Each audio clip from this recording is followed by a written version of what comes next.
ನಮಸ್ತೆ ಮಕ್ಕಳೇ, ನಾನಿವತ್ತು 9ನೇ ತರಗತಿಯ ಸಮಾಜ ವಿಜ್ಞಾನವನ್ನು ತೆಗೆಲಿರುವುದು. ನೀವು ತುಂಬ ವರ್ಷಗಳಾಯಿತು ಸಮಾಜ ವಿಜ್ಞಾನವನ್ನು ಕಲಿತುಕೊಂಡು ಬರುವುದು. ಆದರೆ ಈ 8ನೇ ತರಗತಿಯಲ್ಲಿ ನೀವು 3 ಪುಸ್ತಕವನ್ನು ಕಲಿತು ಬಂದದ್ದು. ಆದರೆ ಈ ಸಲ ಅದಕ್ಕೆ ಸ್ವಲ್ಪ ಏನಿದೆ ಬದಲಾವಣೆಗಳುಂಟು. ಅದರಲ್ಲಿ ನೀವು ಈ ಸಲ ಕಲಿಯಲಿಕ್ಕಿರುವುದು 2 ಭಾಗಗಳು, ಸೋಷಲ್ ಸೈನ್ಸ್ ಸಮಾಜ ವಿಜ್ಞಾನ ಫಸ್ಟ್ ಮತ್ತು ಸಮಾಜ ವಿಜ್ಞಾನ ಸೆಕೆಂಡ್ ಎಂಬ 2 ಪುಸ್ತಕಗಳನ್ನು ಕಲೀಲಿಕ್ಕಿರೋದು. ಅದರಲ್ಲಿ ಸಮಾಜ ವಿಜ್ಞಾನ ಫಸ್ಟಿನಲ್ಲಿ ಬರುವುದು ಚರಿತ್ರೆಗಳ ಕುರಿತು ಕಲೀಲಿಕ್ಕಿರುವುದು. ಅನಂತರ ಸಮಾಜ ವಿಜ್ಞಾನ ಸೆಕೆಂಡ್ನಲ್ಲಿ ಬರುವುದು ಭೌಗೋಳಿಕ ಶಾಸ್ತ್ರದ ಕುರಿತು ಕಲೀಲಿಕ್ಕಿರುವುದು. ಇವತ್ತು ನಾನು ತೆಗಿಲಿಕ್ಕಿರುವ ಪಾಠ ಸಮಾಜ ವಿಜ್ಞಾನ ಫಸ್ಟಿನಲ್ಲಿ ಮಧ್ಯಕಾಲೀನ ಜಗತ್ತು ಮತ್ತು ಅಧಿಕಾರ ಕೇಂದ್ರಗಳು. ಈ ಮಧ್ಯಕಾಲೀನ ಜಗತ್ತು ಎಂಬ ಪಾಠಕ್ಕೆ ಹೋಗುವ ಮೊದಲು ನಮಗೆ ಮಧ್ಯಕಾಲೀನ ಜಗತ್ತು ಎಂದರೆ ಏನೆಂದು ತಿಳಿದುಕೊಳ್ಳುವ. ಮಧ್ಯಕಾಲೀನ ಜಗತ್ತು ಎಂದೇಳಿದರೆ CE 476ರಿಂದ CE 1453 ತನಕ ಬರುವ ಕಾಲಘಟ್ಟವಾಗಿದೆ. ಯಾವುದು ಈ ಮಧ್ಯಕಾಲೀನ ಎಂದು ನಾವು ಕರೆಯಲ್ಪಡುವುದು. ಹೇಳಿದರೆ CE ಅಷ್ಟರಿಂದ CE 476ರಿಂದ CE 1453 ಕಾಲಘಟ್ಟವನ್ನು ನಾವು ಏನಂತ ಹೇಳ್ತೇವೆ? ಮಧ್ಯಕಾಲೀನ ಎಂಬ ಹೆಸರಿನಲ್ಲಿ ಮಧ್ಯಕಾಲ ಎಂಬ ಹೆಸರು ಕರೆಯುತ್ತೆ. ಅಥವಾ CE 5ನೇ ಶತಮಾನದಿಂದ CE 15ನೇ ಶತಮಾನದವರೆಗೆ ಬರುವ ಕಾಲಘಟ್ಟವಾಗಿದೆ. ಯಾವುದು ಈ ಮಧ್ಯಕಾಲೀನ ಎಂಬ ಹೇಳುವುದು. ಈಗ ಮಧ್ಯಕಾಲೀನ ಹೇಳಿದರೆ ಕಲ್ತೇವಲ್ಲ ನಾವು. ಮಧ್ಯಕಾಲ ಹೇಳಿದರೆ CE 476ರಿಂದ CE 453 ತನಕ ಬರುವ ಕಾಲಘಟ್ಟವಾಗಿದೆ. ಯಾವುದು ನಮ್ಮ ಮಧ್ಯಕಾಲೀನ ಎಂಬುದು ಹೇಳುವುದು. ಈಗ ನಾವು ಮಧ್ಯಕಾಲದ ವಿಶೇಷತೆಗಳನ್ನು ತಿಳಿದುಕೊಳ್ಳುವ. ಒಂದನೆಯದ ವಿಶೇಷತೆ ಹೇಳಿದರೆ ಮಧ್ಯಕಾಲೀನದಲ್ಲಿ ಜಗತ್ತಿನ ರಾಜಕೀಯ ರಚನೆಯು ಏನಾಗಿತ್ತು? ಸಮಾನತೆಯಾಗಿತ್ತು. ಇದಲ್ಲ ಒಂದನೇ ವಿಶೇಷತೆ ಹೇಳಿದರೆ ಮಧ್ಯಕಾಲೀನ ಜಗತ್ತಿನ ರಾಜಕೀಯ ರಚನೆಯಲ್ಲಿ ಸಮಾನತೆ ಇತ್ತು. ಅನಂತರ ಎರಡನೆಯದು ಹೇಳೋದು ಅಧಿಕಾರ ಹಂತಗಳಲ್ಲಿ ವೈವಿಧ್ಯತೆ ಇತ್ತು. ಯಾವುದು ರಾಜಕೀಯ ರಚನೆಯಲ್ಲಿ ಸಮಾನತೆ ಇದ್ದರೂ ಕೂಡ ಅಲ್ಲಿ ಏನು ಕಂಡು ಬಂತು? ಅಧಿಕಾರ ಹಂತಗಳಲ್ಲಿ ವೈವಿಧ್ಯತೆಗಳನ್ನು ಕಂಡು ಬಂತು. ಅನಂತರ ಮೂರನೇ ಹೇಳಿದರೆ ನಾಗರಿಕತೆಯಲ್ಲಿ ಅಭಿವೃದ್ಧಿ ಉಂಟಾಯಿತು. ಗೊತ್ತಿದಲ್ಲ, ಇದಿಷ್ಟು 3 ವಿಶೇಷತೆಗಳಾಗಿದೆ. ಯಾವುದು ಮಧ್ಯಕಾಲೀನ ಜಗತ್ತಿನ 3 ವಿಶೇಷತೆಗಳಾಗಿವೆ. ಒಂದು, ಮಧ್ಯಕಾಲೀನ ಜಗತ್ತಿನ ರಾಜಕೀಯ ರಚನೆಯಲ್ಲಿ ಸಮಾನತೆ ಇತ್ತು, ಅಧಿಕಾರ ಹಂತಗಳಲ್ಲಿ ವೈವಿಧ್ಯತೆ ಇತ್ತು. ಅನಂತರ ಮೂರನೆಯದು ನಾಗರಿಕತೆಯಲ್ಲಿ ಅಭಿವೃದ್ಧಿ ಉಂಟಾಯಿತು. ಇದಿಷ್ಟು ಹೇಳಿದ್ರೆ ನಮ್ಮ ಪಾಠದ ಅಭಿಮುಖದಲ್ಲಿ ಬರುವ ಭಾಗಗಳಾಗಿ ಇನ್ನು ನಮಗೆ ಪಾಠಕ್ಕೆ ತಲುಪುವ. ಇದರಲ್ಲಿ ನಮಗೆ ತುಂಬ ಸಾಮ್ರಾಜ್ಯಗಳನ್ನು ಕಲೀಲಿಕ್ಕೆ ಉಂಟು. ಅದರಲ್ಲಿ ಒಂದನೇ ಸಾಮ್ರಾಜ್ಯ ಹೇಳೋದು ಪೌರಾತ್ಯ ರೋಮ್ ಸಾಮ್ರಾಜ್ಯ. ಹೇಳಿದರೆ ಇದರಲ್ಲಿ ಮೊದಲನೇ ಭಾಗವಾಗಿ ಬರುವುದು ಪೌರಾತ್ಯ ರೋಮ್ ಸಾಮ್ರಾಜ್ಯ. ಹೇಳಿದರೆ ಹಿಂದಿನ ಕಾಲಘಟ್ಟದ ಹೇಳಿದರೆ ಪ್ರಾಚೀನ ಕಾಲಘಟ್ಟದಲ್ಲಿ ಈ ರೋಮ್ ಸಾಮ್ರಾಜ್ಯವು, ಪೌರಾತ್ಯ ಅಲ್ಲ, ರೋಮ್ ಸಾಮ್ರಾಜ್ಯವು ಅತ್ಯಂತ ವಿಶಾಲವಾಗಿ ವ್ಯಾಪಿಸಿಕೊಂಡ ರಾಜ್ಯವಾಗಿತ್ತು. ಯಾವುದು? ರೋಮ್ ಸಾಮ್ರಾಜ್ಯ. ಆದ ಕಾರಣ ಏನಾಯಿತು? ಈ ಸಾಮ್ರಾಜ್ಯ ವಿಸ್ತಾರವಾಗಿದ್ದ ಕಾರಣ ಆಡಳಿತಾತ್ಮಕವಾದ ಅಸೌಕರ್ಯಗಳು ಉಂಟಾಗಿ ಬಂತು. ಇಲ್ಲಿ ರೋಮಿನಲ್ಲಿ ಗೊತ್ತಿದಲ್ಲ. ಹೇಳಿದ್ರೆ ಪ್ರಾಚೀನ ಕಾಲದಲ್ಲಿ ರೋಮ್ ಸಾಮ್ರಾಜ್ಯವು ಅತ್ಯಂತ ಏನಾಗಿತ್ತು? ವಿಶಾಲವಾಗಿತ್ತು. ಆದ ಕಾರಣ ಅಲ್ಲಿ ಏನು ಉಂಟಾಗಿ ಬಂತು? ಆಡಳಿತಾತ್ಮಕವಾದ ಅಸೌಕರ್ಯಗಳು ಕಂಡು ಬಂದಾಗ ಅಲ್ಲಿಯ ರಾಜನಾಗಿದ್ದ, ಇಲ್ಲಿಯ ರೋಮಿನ ರಾಜನಾಗಿದ್ದ ಡಯೋಕ್ಲೀಷಿಯನ್, ಯಾರೋ ಡಯೋಕ್ಲೀಷಿಯನ್ ಎಂಬ ರಾಜ್ಯ,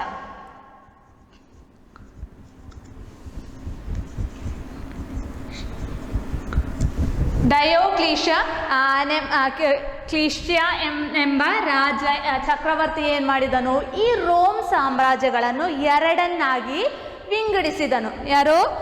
ರೋಮ್ ಸಾಮ್ರಾಜ್ಯವು ಅತ್ಯಂತ ವಿಶಾಲವಾಗಿದ್ದ ಕಾರಣ ಆಡಳಿತಾತ್ಮಕವಾದ ಅಸೌಕರ್ಯಗಳನ್ನು ಕಂಡು ಬಂದಾಗ ಡಯೋಕ್ಲೀಷಿಯನ್ ಎಂಬ ರಾಜನು, ಚಕ್ರವರ್ತಿಯು ಏನು ಮಾಡಿದ? ಈ ರೋಮ್ ಸಾಮ್ರಾಜ್ಯವನ್ನು 2 ಭಾಗಗಳನ್ನಾಗಿ ವಿಂಗಡಿಸಿದ. ಅದರಲ್ಲಿ ಒಂದು ಹೇಳೋದು ನಮ್ಮ ಪೌರಾತ್ಯ ರೋಮ್ ಸಾಮ್ರಾಜ್ಯ, ಅನಂತರ ಎರಡನೆಯದು ಪಾಶ್ಚಾತ್ಯ ರೋಮ್ ಸಾಮ್ರಾಜ್ಯ. ಈ ಪಾಶ್ಚಾತ್ಯ ರೋಮ್ ಸಾಮ್ರಾಜ್ಯ ಪೌರಾತ್ಯ ರೋಮ್ ಸಾಮ್ರಾಜ್ಯದ ರಾಜಧಾನಿಯಾಗಿತ್ತು ಕಾನ್ಸ್ಟ್ಯಾಂಟಿನೋಪಲ್. ಯಾವುದು?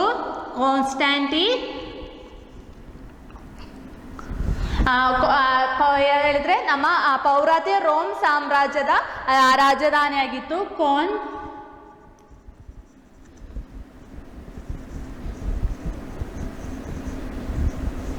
ಹೇಳಿದ್ರೆ ಪೌರಾತ್ಯ ರೋಮ್ ಸಾಮ್ರಾಜ್ಯದ ರಾಜಧಾನಿಯಾಗಿತ್ತು ನಮ್ಮ ಕಾನ್ಸ್ಟ್ಯಾಂಟಿನೋಪಲ್. ಹೇಳಿದ್ರೆ ಹಿಂದಿನ ಕಾಲಘಟ್ಟದಲ್ಲಿ ಈ ಕಾನ್ಸ್ಟ್ಯಾಂಟಿನೋಪಲ್ ಅನ್ನು ಬೈಜಾಂಟಿಯಂ ಎಂಬ ಹೆಸರಿನಲ್ಲಿ ಕೂಡ ಕರೆಯಲ್ಪಟ್ಟಿತ್ತು. ಇದಲ್ಲ ಹಿಂದಿನ ಕಾಲದಲ್ಲಿ ಯಾವುದು ಕಾನ್ಸ್ಟ್ಯಾಂಟಿನೋಪಲ್ ಅನ್ನು ಬೈಜಾಂಟಿಯಂ ಎಂಬ ಹೆಸರಿನಲ್ಲಿ ಕೂಡ ಕರೆಯಲ್ಪಟ್ಟಿತ್ತು. ಆದ ಕಾರಣ ಇದನ್ನು ಯಾವ ಹೆಸರಿನ ಆದ ಕಾರಣ ಈ ಪೌರಾತ್ಯ ರೋಮ್ ಸಾಮ್ರಾಜ್ಯವನ್ನು ಬೈಜಾಂಟಿಯಂ ಸಾಮ್ರಾಜ್ಯ ಎಂಬ ಹೆಸರಿನಲ್ಲಿ ಕೂಡ ಕರೆಯಲ್ಪಟ್ಟಿದೆ. ಅರ್ಥ ಆಯ್ತಲ್ಲ? ಹೇಳಿದ್ರೆ ಹಿಂದಿನ ಕಾಲಘಟ್ಟದಲ್ಲಿ ರೋಮ್ ಸಾಮ್ರಾಜ್ಯ ಅತ್ಯಂತ ವಿಶಾಲವಾಗಿದ್ದ ಕಾರಣ ಅದನ್ನು ಡಯೋಕ್ಲಿಷಿಯನ್ ಎಂಬ ಚಕ್ರವರ್ತಿ ಆಡಳಿತ ಸೌಕರ್ಯಕ್ಕೋಸ್ಕರ ಪೌರಾತ್ಯ ರೋಮ್ ಸಾಮ್ರಾಜ್ಯವನ್ನು ಎರಡನ್ನಾಗಿ ವಿಂಗಡಿಸಿದವನು. ಅದರಲ್ಲಿ ಒಂದು ಪೌರಾತ್ಯ ರೋಮ್ ಸಾಮ್ರಾಜ್ಯ, ಎರಡನೆಯದು ಪಾಶ್ಚಾತ್ಯ ರೋಮ್ ಸಾಮ್ರಾಜ್ಯ. ಪೌರಾತ್ಯ ರೋಮ್ ಸಾಮ್ರಾಜ್ಯದ ರಾಜಧಾನಿಯಾಗಿತ್ತು ಕಾನ್ಸ್ಟ್ಯಾಂಟಿನೋಪಲ್ ಅನ್ನು ಹಿಂದಿನ ಕಾಲಘಟ್ಟದಲ್ಲಿ ಬೈಜಾಂಟಿಯಂ ಎಂಬ ಹೆಸರಿನಲ್ಲಿ ಕೂಡ ಕರೆಯಲ್ಪಟ್ಟಿತ್ತು. ಆದ ಕಾರಣ ಪೌರಾತ್ಯ ರೋಮ್ ಸಾಮ್ರಾಜ್ಯವನ್ನು ಬೈಜಾಂಟಿಯಂ ಸಾಮ್ರಾಜ್ಯ ಎಂಬ ಹೆಸರಿನಲ್ಲಿ ಕೂಡ ಕರೆಯಲ್ಪಟ್ಟಿತು.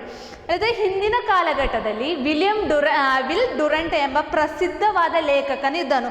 ಹಾಗೆ ಇವನ ನಿರೀಕ್ಷಣೆಯಲ್ಲಿ ಹೇಳುವುದಾದ್ರೆ ಪೌರಾತ್ಯ ರೋಮ್ ಸಾಮ್ರಾಜ್ಯದ ರಾಜನಾಗಿದ್ದನು ಯಾರು? ಜಸ್ಟೀನಿಯನ್.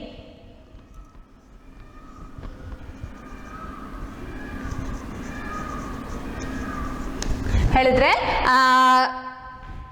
ಈ ಪೌರಾತ್ಯ ರೋಮ್ ಹೇಳಿದ್ರೆ ವಿಲ್ ಡುರಂಟಿನ ನಿರೀಕ್ಷಣೆಯಲ್ಲಿ ಯಾರು? ಜಸ್ಟೀನಿಯನ್ ಪೌರಾತ್ಯ ರೋಮ್ ಸಾಮ್ರಾಜ್ಯದ ರಾಜನಾಗಿದ್ದನು ಎಂದು ಪರಿಗಣಿಸಲಾಗಿದೆ. ಇವನ ಪ್ರಮುಖವಾದ ಸಾಧನೆ ಹೇಳಿದ್ರೆ ಒಂದು ನಿಯಮ ಸಂಹಿತೆಯಾಗಿದೆ. ಹೇಳಿದ್ರೆ ನಿಯಮ ಸಂಹಿತೆಯಾದ ಕೋರ್ಟ್ ಜೂರಿಸ್ ಸಿವಿಲ್ ಆಗಿದೆ ಇವನ ಪ್ರಮುಖ ಸಾಧನೆ. ಯಾರ್ದು? ಜಸ್ಟೀನಿಯನ ಪ್ರಮುಖ ಸಾಧನೆ ಆಗಿದೆ ಅದು ಕೋರ್ಪಸ್ ಜೂರಿಸ್ ಸಿವಿಲ್. ಅದು ಕೋರ್ಪಸ್ ಜೂರಿಸ್ ಸಿವಿಲ್ ಹೇಳಿದ್ರೆ ರೋಮಿನ ನಿಯಮಗಳನ್ನೆಲ್ಲ ಕ್ರೌಢೀಕರಿಸಿ ಒಂದು ನಿಯಮ ಸಂಹಿತೆಯನ್ನು ಮಾಡಿದನು. ಅದನ್ನು ಯಾವುದು? ಕೋರ್ಪಸ್ ಜೂರಿಸ್ ಸಿವಿಲ್ ಎಂಬ ಹೆಸರಿನಲ್ಲಿ ಕರೀತಾರೆ. ಗೊತ್ತಲ್ಲ? ಜಸ್ಟೀನಿಯನ ಪ್ರಮುಖ ಸಾಧನೆಯಾಗಿದೆ ಕೋರ್ಪಸ್ ಜೂರಿಸ್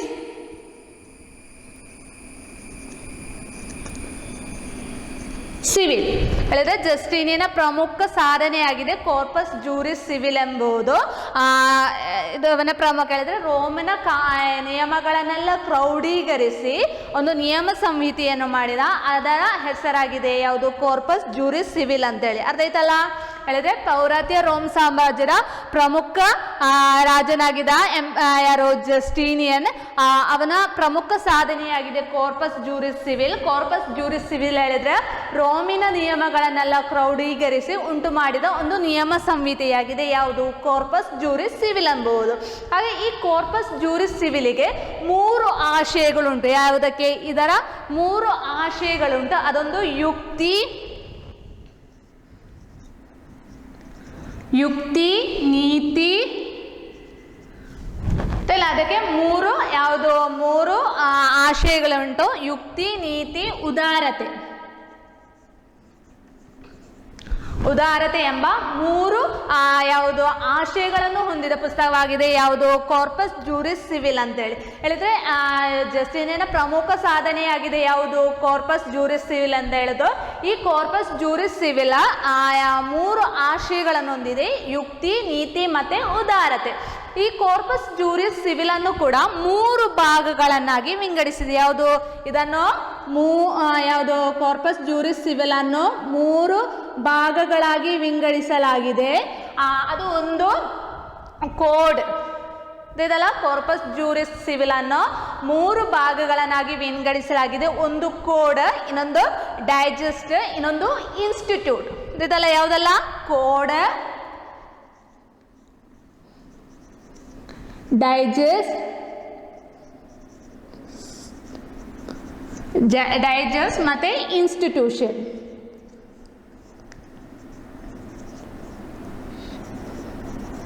ಇನ್ಸ್ಟಿಟ್ಯೂಷನ್ ಎಂಬ 3 ಭಾಗಗಳನ್ನಾಗಿ ಯಾವುದು ಈ ಕೋಡನ್ನು ವಿಂಗಡಿಸಲಾಗಿದೆ. ಅಲ್ಲೇ ಜಸ್ಟೀನಿಯನ್ ಕಾರ್ಪಸ್ ಜ್ಯೂರಿಸ್ ಸಿವಿಲ್ ಅನ್ನು 3 ಭಾಗಗಳನ್ನಾಗಿ ವಿಂಗಡಿಸಿದೆ. ಒಂದು ಕೋಡ್, ಇನ್ನೊಂದು ಡೈಜೆಸ್ಟ್, ಇನ್ನೊಂದು ಇನ್ಸ್ಟಿಟ್ಯೂಷನ್.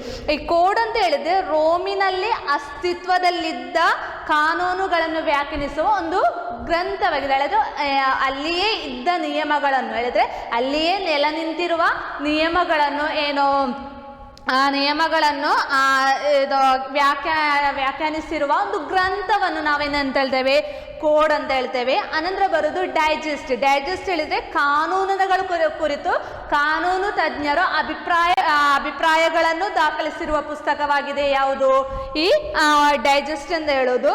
ಅನಂತರ ಕೊನೆಯದು ಇನ್ಸ್ಟಿಟ್ಯೂಷನ್ ಅಲ್ಲ, ಇನ್ಸ್ಟಿಟ್ಯೂಟ್ ಅಂತ ಹೇಳಿ ಈ ಇನ್ಸ್ಟಿಟ್ಯೂಟ್ ಅಂತ ಹೇಳಿದ್ರೆ ಒಂದು ಕಿರು ಹೇಳಿದ್ರೆ ಚಿಕ್ಕ ಪುಸ್ತಕ.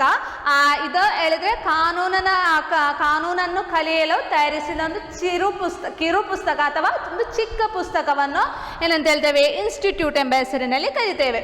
ಇಷ್ಟು ಅರ್ಥ ಇದಲ್ಲ ಹೇಳಿದ್ರೆ ನಮ್ಮ ರೋಮ್ ಸಾಮ್ರಾಜ್ಯವು ಅತ್ಯಂತ ವಿಶಾಲವಾಗಿದ್ದ ಕಾರಣ ಆಡಳಿತ ಸೌಕರ್ಯಗಳಿಗಾಗಿ ಯಾವುದು ಡಯೋಕ್ಲಿಷಿಯನ್ ಎಂಬ ರಾಜನು ಚಕ್ರವರ್ತಿಯು ಏನು ಮಾಡಿದ, ಈ ರೋಮ್ ಸಾಮ್ರಾಜ್ಯವನ್ನು 2 ವಿಂಗಡಿಸಿದನು. ಅದು ಪೌರಾತ್ಯ ರೋಮ್ ಸಾಮ್ರಾಜ್ಯ ಮತ್ತು ಪಾಶ್ಚಾತ್ಯ ರೋಮ್ ಸಾಮ್ರಾಜ್ಯ. ಪೌರಾತ್ಯ ರೋಮ್ ಸಾಮ್ರಾಜ್ಯದ ರಾಜಧಾನಿಯಾಗಿತ್ತು ಕಾನ್ಸ್ಟಾಂಟಿನೋಪಲ್ ಹಿಂದಿನ ಕಾಲಘಟ್ಟದಲ್ಲಿ ಬೈಜಾಂಡಿಯಂ ಎಂಬ ಹೆಸರಿನಲ್ಲಿ ಕೂಡ ಕರೆಯಲ್ಪಟ್ಟಿತು. ಆದ ಕಾರಣ ಪೌರಾತ್ಯ ರೋಮ್ ಸಾಮ್ರಾಜ್ಯವನ್ನು ಯಾವುದು ಬೈಜಾಂಡಿಯಂ ಸಾಮ್ರಾಜ್ಯ ಎಂಬ ಹೆಸರಿನಲ್ಲಿ ಕೂಡ ಕರೆಯಲ್ಪಟ್ಟಿತ್ತು. ಹೇಳಿದ್ರೆ ಅನಂತರ ಪೌರಾತ್ಯ ರೋಮ್ ಸಾಮ್ರಾಜ್ಯನ ಪ್ರಮುಖ ಚಕ್ರವರ್ತಿಯಾಗಿದ್ದನು ಜಸ್ಟೀನಿಯನ್. ಅವನ ಪ್ರಮುಖ ಸಾಧನೆ ಹೇಳೋದು ಯಾವುದು, ಕಾರ್ಪಸ್ ಜ್ಯೂರಿಸ್ ಸಿವಿಲ್ ಹೇಳಿದ್ರೆ ರೋಮಿನ ನಿಯಮಗಳನ್ನೆಲ್ಲ ಕ್ರೌಢೀಕರಿಸಿ ಉಂಟು ಮಾಡಿದ ಒಂದು ನಿಯಮ ಸಂಹಿತೆಯಾಗಿದೆ ಕಾರ್ಪಸ್ ಜ್ಯೂರಿಸ್ ಸಿವಿಲ್. ಅನಂತರ ಇದನ್ನು ಕಾರ್ಪಸ್ ಜ್ಯೂರಿಸ್ ಸಿವಿಲ್ ಹೇಳುವುದು ಅದಕ್ಕೆ 3 ಆಶಯಗಳನ್ನು ಹೊಂದಿತ್ತು. ಅದೊಂದು ಯುಕ್ತಿ, ನೀತಿ ಮತ್ತು ಉದಾರತೆ. ಅನಂತರ ಈ ಕಾರ್ಪಸ್ ಜ್ಯೂರಿಸ್ ಸಿವಿಲ್ ಅನ್ನು 3 ಭಾಗಗಳನ್ನಾಗಿ ವಿಂಗಡಿಸಲಾಗಿದೆ. ಒಂದು ಕೋಡ್, ಡೈಜೆಸ್ಟ್ ಮತ್ತು ಇನ್ಸ್ಟಿಟ್ಯೂಟ್. ಕೋಡ್ ಹೇಳಿದ್ರೆ ರೋಮಿನಲ್ಲಿ ಅಸ್ತಿತ್ವದಲ್ಲಿದ್ದ ಕಾನೂನುಗಳನ್ನು ವ್ಯಾಖ್ಯಾನಿಸುವ ಗ್ರಂಥವನ್ನು ಕೋಡ್ ಅಂತ ಹೆಸರಿನಲ್ಲಿ ಕರೀತಾರೆ. ಡೈಜೆಸ್ಟ್ ಹೇಳಿದ್ರೆ ಕಾನೂನುಗಳ ಕುರಿತು ಕಾನೂನು ತಜ್ಞರು ಅಭಿಪ್ರಾಯಗಳನ್ನು ದಾಖಲಿಸಿರುವ ಪುಸ್ತಕವನ್ನು ಡೈಜೆಸ್ಟ್ ಎಂದು ಕರೀತಾರೆ. ಅನಂತರ ಇನ್ಸ್ಟಿಟ್ಯೂಟ್ ಕಾನೂನುಗಳನ್ನು ಕಲಿಯಲು ತಯಾರಿಸಿದ ಒಂದು ಚಿಕ್ಕ ಪುಸ್ತಕ ಅಥವಾ ಒಂದು ಕಿರು ಪುಸ್ತಕವಾಗಿದೆ. ಯಾವುದು ಇನ್ಸ್ಟಿಟ್ಯೂಟ್ ಎಂಬ ಹೆಸರಿನಲ್ಲಿ ಕೂಡ ಕರೆಯಲ್ಪಟ್ಟದು. ಅನಂತರ ಈ ಪೌರಾತ್ಯ ರೋಮ್ ಸಾಮ್ರಾಜ್ಯ ಏನಾಯಿತು, ಜಸ್ಟೀನ್ನ ಕಾಲ ನಂತರ ಹೇಳಿದ್ರೆ ಮರಣ ನಂತರ ಏನಾಯಿತು, ಜಸ್ಟೀನ್ನ ಮರಣ ನಂತರ ಏನಾಯಿತು, ಇದು ಶಿಥಿಲಗೊಂಡಿತ್ತು. ಯಾವುದು ಪೌರಾತ್ಯ ರೋಮ್ ಸಾಮ್ರಾಜ್ಯವು ಜಸ್ಟೀನ್ನ ಕಾಲಾನಂತರ ಏನಾಯಿತು, ಶಿಥಿಲಗೊಂಡಿತ್ತು. 15ನೇ ಶತಮಾನ ಆಗುವಾಗ ತುರ್ಕಿಗಳು ಕಾನ್ಸ್ಟಾಂಟಿನೋಪಲನ್ನು ವಶಪಡಿಸಿದೊಂದಿಗೆ ಇದೇನಾಯಿತು, ಪೌರಾತ್ಯ ರೋಮ್ ಸಾಮ್ರಾಜ್ಯವು ಪೂರ್ಣವಾಗಿ ಪತನವಾಯಿತು ಅಂತ ಹೇಳುದು. ಪತನವಾಯಿತು ಅಂತ ಹೇಳ್ತಾರೆ. ಇಷ್ಟು ಅರ್ಥ ಐತಲ್ಲ ಪೌರಾತ್ಯ ರೋಮ್ ಸಾಮ್ರಾಜ್ಯ. ಅನಂತರ ಬರೋದು ಪಾಶ್ಚಾತ್ಯ ರೋಮ್ ಸಾಮ್ರಾಜ್ಯ ಅಥವಾ ಪವಿತ್ರ ರೋಮ್ ಸಾಮ್ರಾಜ್ಯ.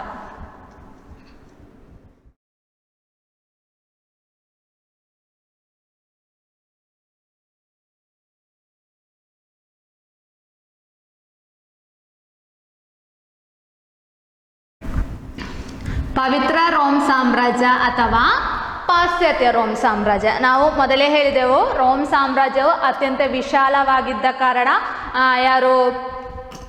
ರೋಮಿನ ಚಕ್ರವರ್ತಿಯಾಗಿದ್ದ ಡಯೋಕ್ಲಿಷಿಯನ್ ಏನು ಮಾಡಿದ, ಈ ರೋಮ್ ಸಾಮ್ರಾಜ್ಯವನ್ನು 2 ವಿಂಗಡಿಸಿದ. ಒಂದು ಪೌರಾತ್ಯ ರೋಮ್ ಸಾಮ್ರಾಜ್ಯ, ಅದು ನಾವು ಈಗ ಮೊದಲೇ ಕಲಿತೆವು. ಅನಂತರ ಬರೋದು ಪಾಶ್ಚಾತ್ಯ ರೋಮ್ ಸಾಮ್ರಾಜ್ಯ. ಪಾಶ್ಚಾತ್ಯ ರೋಮ್ ಸಾಮ್ರಾಜ್ಯದ ರಾಜಧಾನಿಯಾಗಿತ್ತು ಯಾವುದು, ರೋಮ್. ಗೊತ್ತಿದಲ್ಲ, ಪಾಶ್ಚಾತ್ಯ ರೋಮ್ ಸಾಮ್ರಾಜ್ಯದ ರಾಜಧಾನಿಯಾಗಿತ್ತು ರೋಮ್.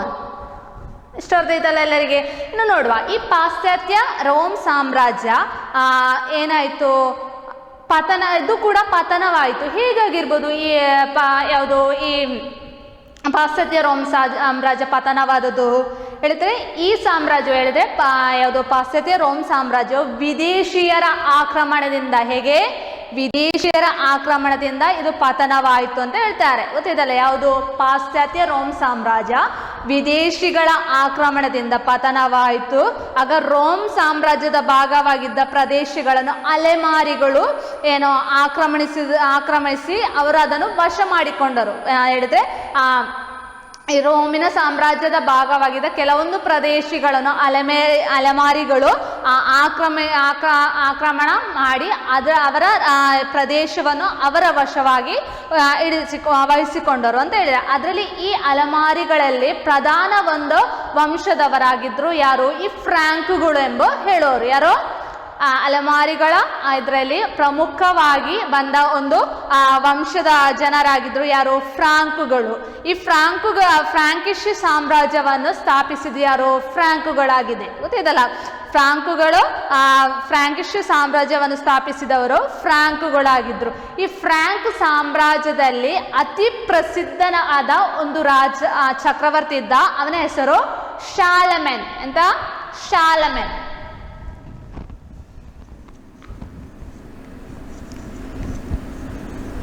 ಹೇಳಿದ್ರೆ ಈ ಪಾಶ್ಚಾತ್ಯ ರೋಮ್ ಸಾಮ್ರಾಜ್ಯವು ವಿದೇಶಿಯ ಆಕ್ರಮಣದಿಂದ ಏನಾಯಿತು, ಪತನವಾಯಿತು.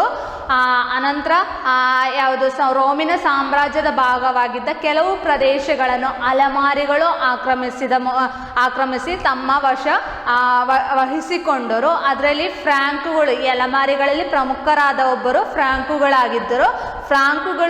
ಫ್ರಾಂಕಿಶ್ ಸಾಮ್ರಾಜ್ಯವನ್ನು ಫ್ರಾಂಕ್ಗಳು ಸ್ಥಾಪಿಸಿದರು. ಈ ಫ್ರಾಂಕ್ಗಳು ಸಾಮ್ರಾಜ್ಯದಲ್ಲಿ ಪ್ರಮುಖವಾದ ಚಕ್ರವರ್ತಿಯಾಗಿದ್ದನು ಯಾವುದು, ಶಾಲಮೇನ್ ಎಂಬವನು. ಇವನು ಕರೋಲಿಜಿಯನ್ ವಂಶದವನಾಗಿದ್ದನು. ಯಾರು? ಶಾಲಮೇನ್ ಕರೋಲಿಜಿಯನ್ ವಂಶದವನಾಗಿದ್ದನು. ಹೇಳಿದ್ರೆ ಪ್ರಸಿದ್ಧವಾದ ಚಕ್ರವರ್ತಿ ಇವನು ಕರೋಲಿಜಿಯನ್ ಎಂಬ ವಂಶದಿಂದ ಬಂದವನಾಗಿದ್ದನು. ನಮಗೆ ಇವನ ವಿಶೇಷತೆಗಳನ್ನು ತಿಳಿದುಕೊಳ್ಳುವ. ಯಾವುದು?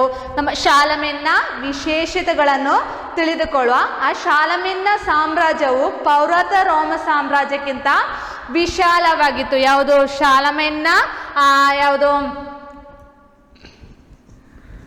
ಶಾಲಮೇನ್ನ ಸಾಮ್ರಾಜ್ಯವು ಹೇಗಿತ್ತು?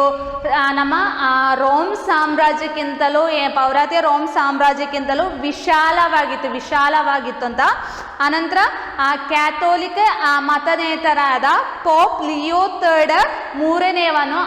ಮೂರನೆಯವನು ಅಲೆಮಾರಿಗಳ ಲಂಬೋಟ್ ಎಂಬ ಆಕ್ರಮಣಕಾರಿಗಳಿಂದ ಶಾಲಮನ್ ರಕ್ಷಿಸಿದನು. ಹೇಳಿದ್ರೆ ಪೋಪ್ ಲಿಯೋ ಎಂಬ ಅವನನ್ನು ಯಾರು ಅಲೆಮಾರಿಗಳಾದ ಲಂಬೋಟ್ಸ್ಗಳು ಆಕ್ರಮಣಿಸುವಾಗ ಏನ್ ಮಾಡಿದ? ಈ ಶಾಲಮೇನ್ ಅವರನ್ನು ರಕ್ಷಿಸಿದನು. ಆದ ಕಾರಣ ಅದಕ್ಕೆ ಪ್ರತಿಫಲವಾಗಿ ಯಾರು ಪೋಪ್ ಲಿಯೋ ಅನ್ನು ಶಾಲಮನ್ ರಕ್ಷಿಸಿದ ಕಾರಣ ಅದಕ್ಕೆ ಪ್ರತಿಫಲವಾಗಿ ಯಾರು ಈ ಪೋಪ್ ಲಿಯೋ ಅವನಿಗೆ ಪವಿತ್ರ ರೋಮ್ ಚಕ್ರವರ್ತಿಯಾಗಿ ಕಿರೀಟಧಾರಣೆ ಮಾಡಿದನು. ಇದೆಲ್ಲ ಹೇಳಿದ್ರೆ ಶಾಲಮೇನ್ ಪೋಪ್ ಲಿಯೋ ಅನ್ನು ಯಾರ ಕೈಯಿಂದ?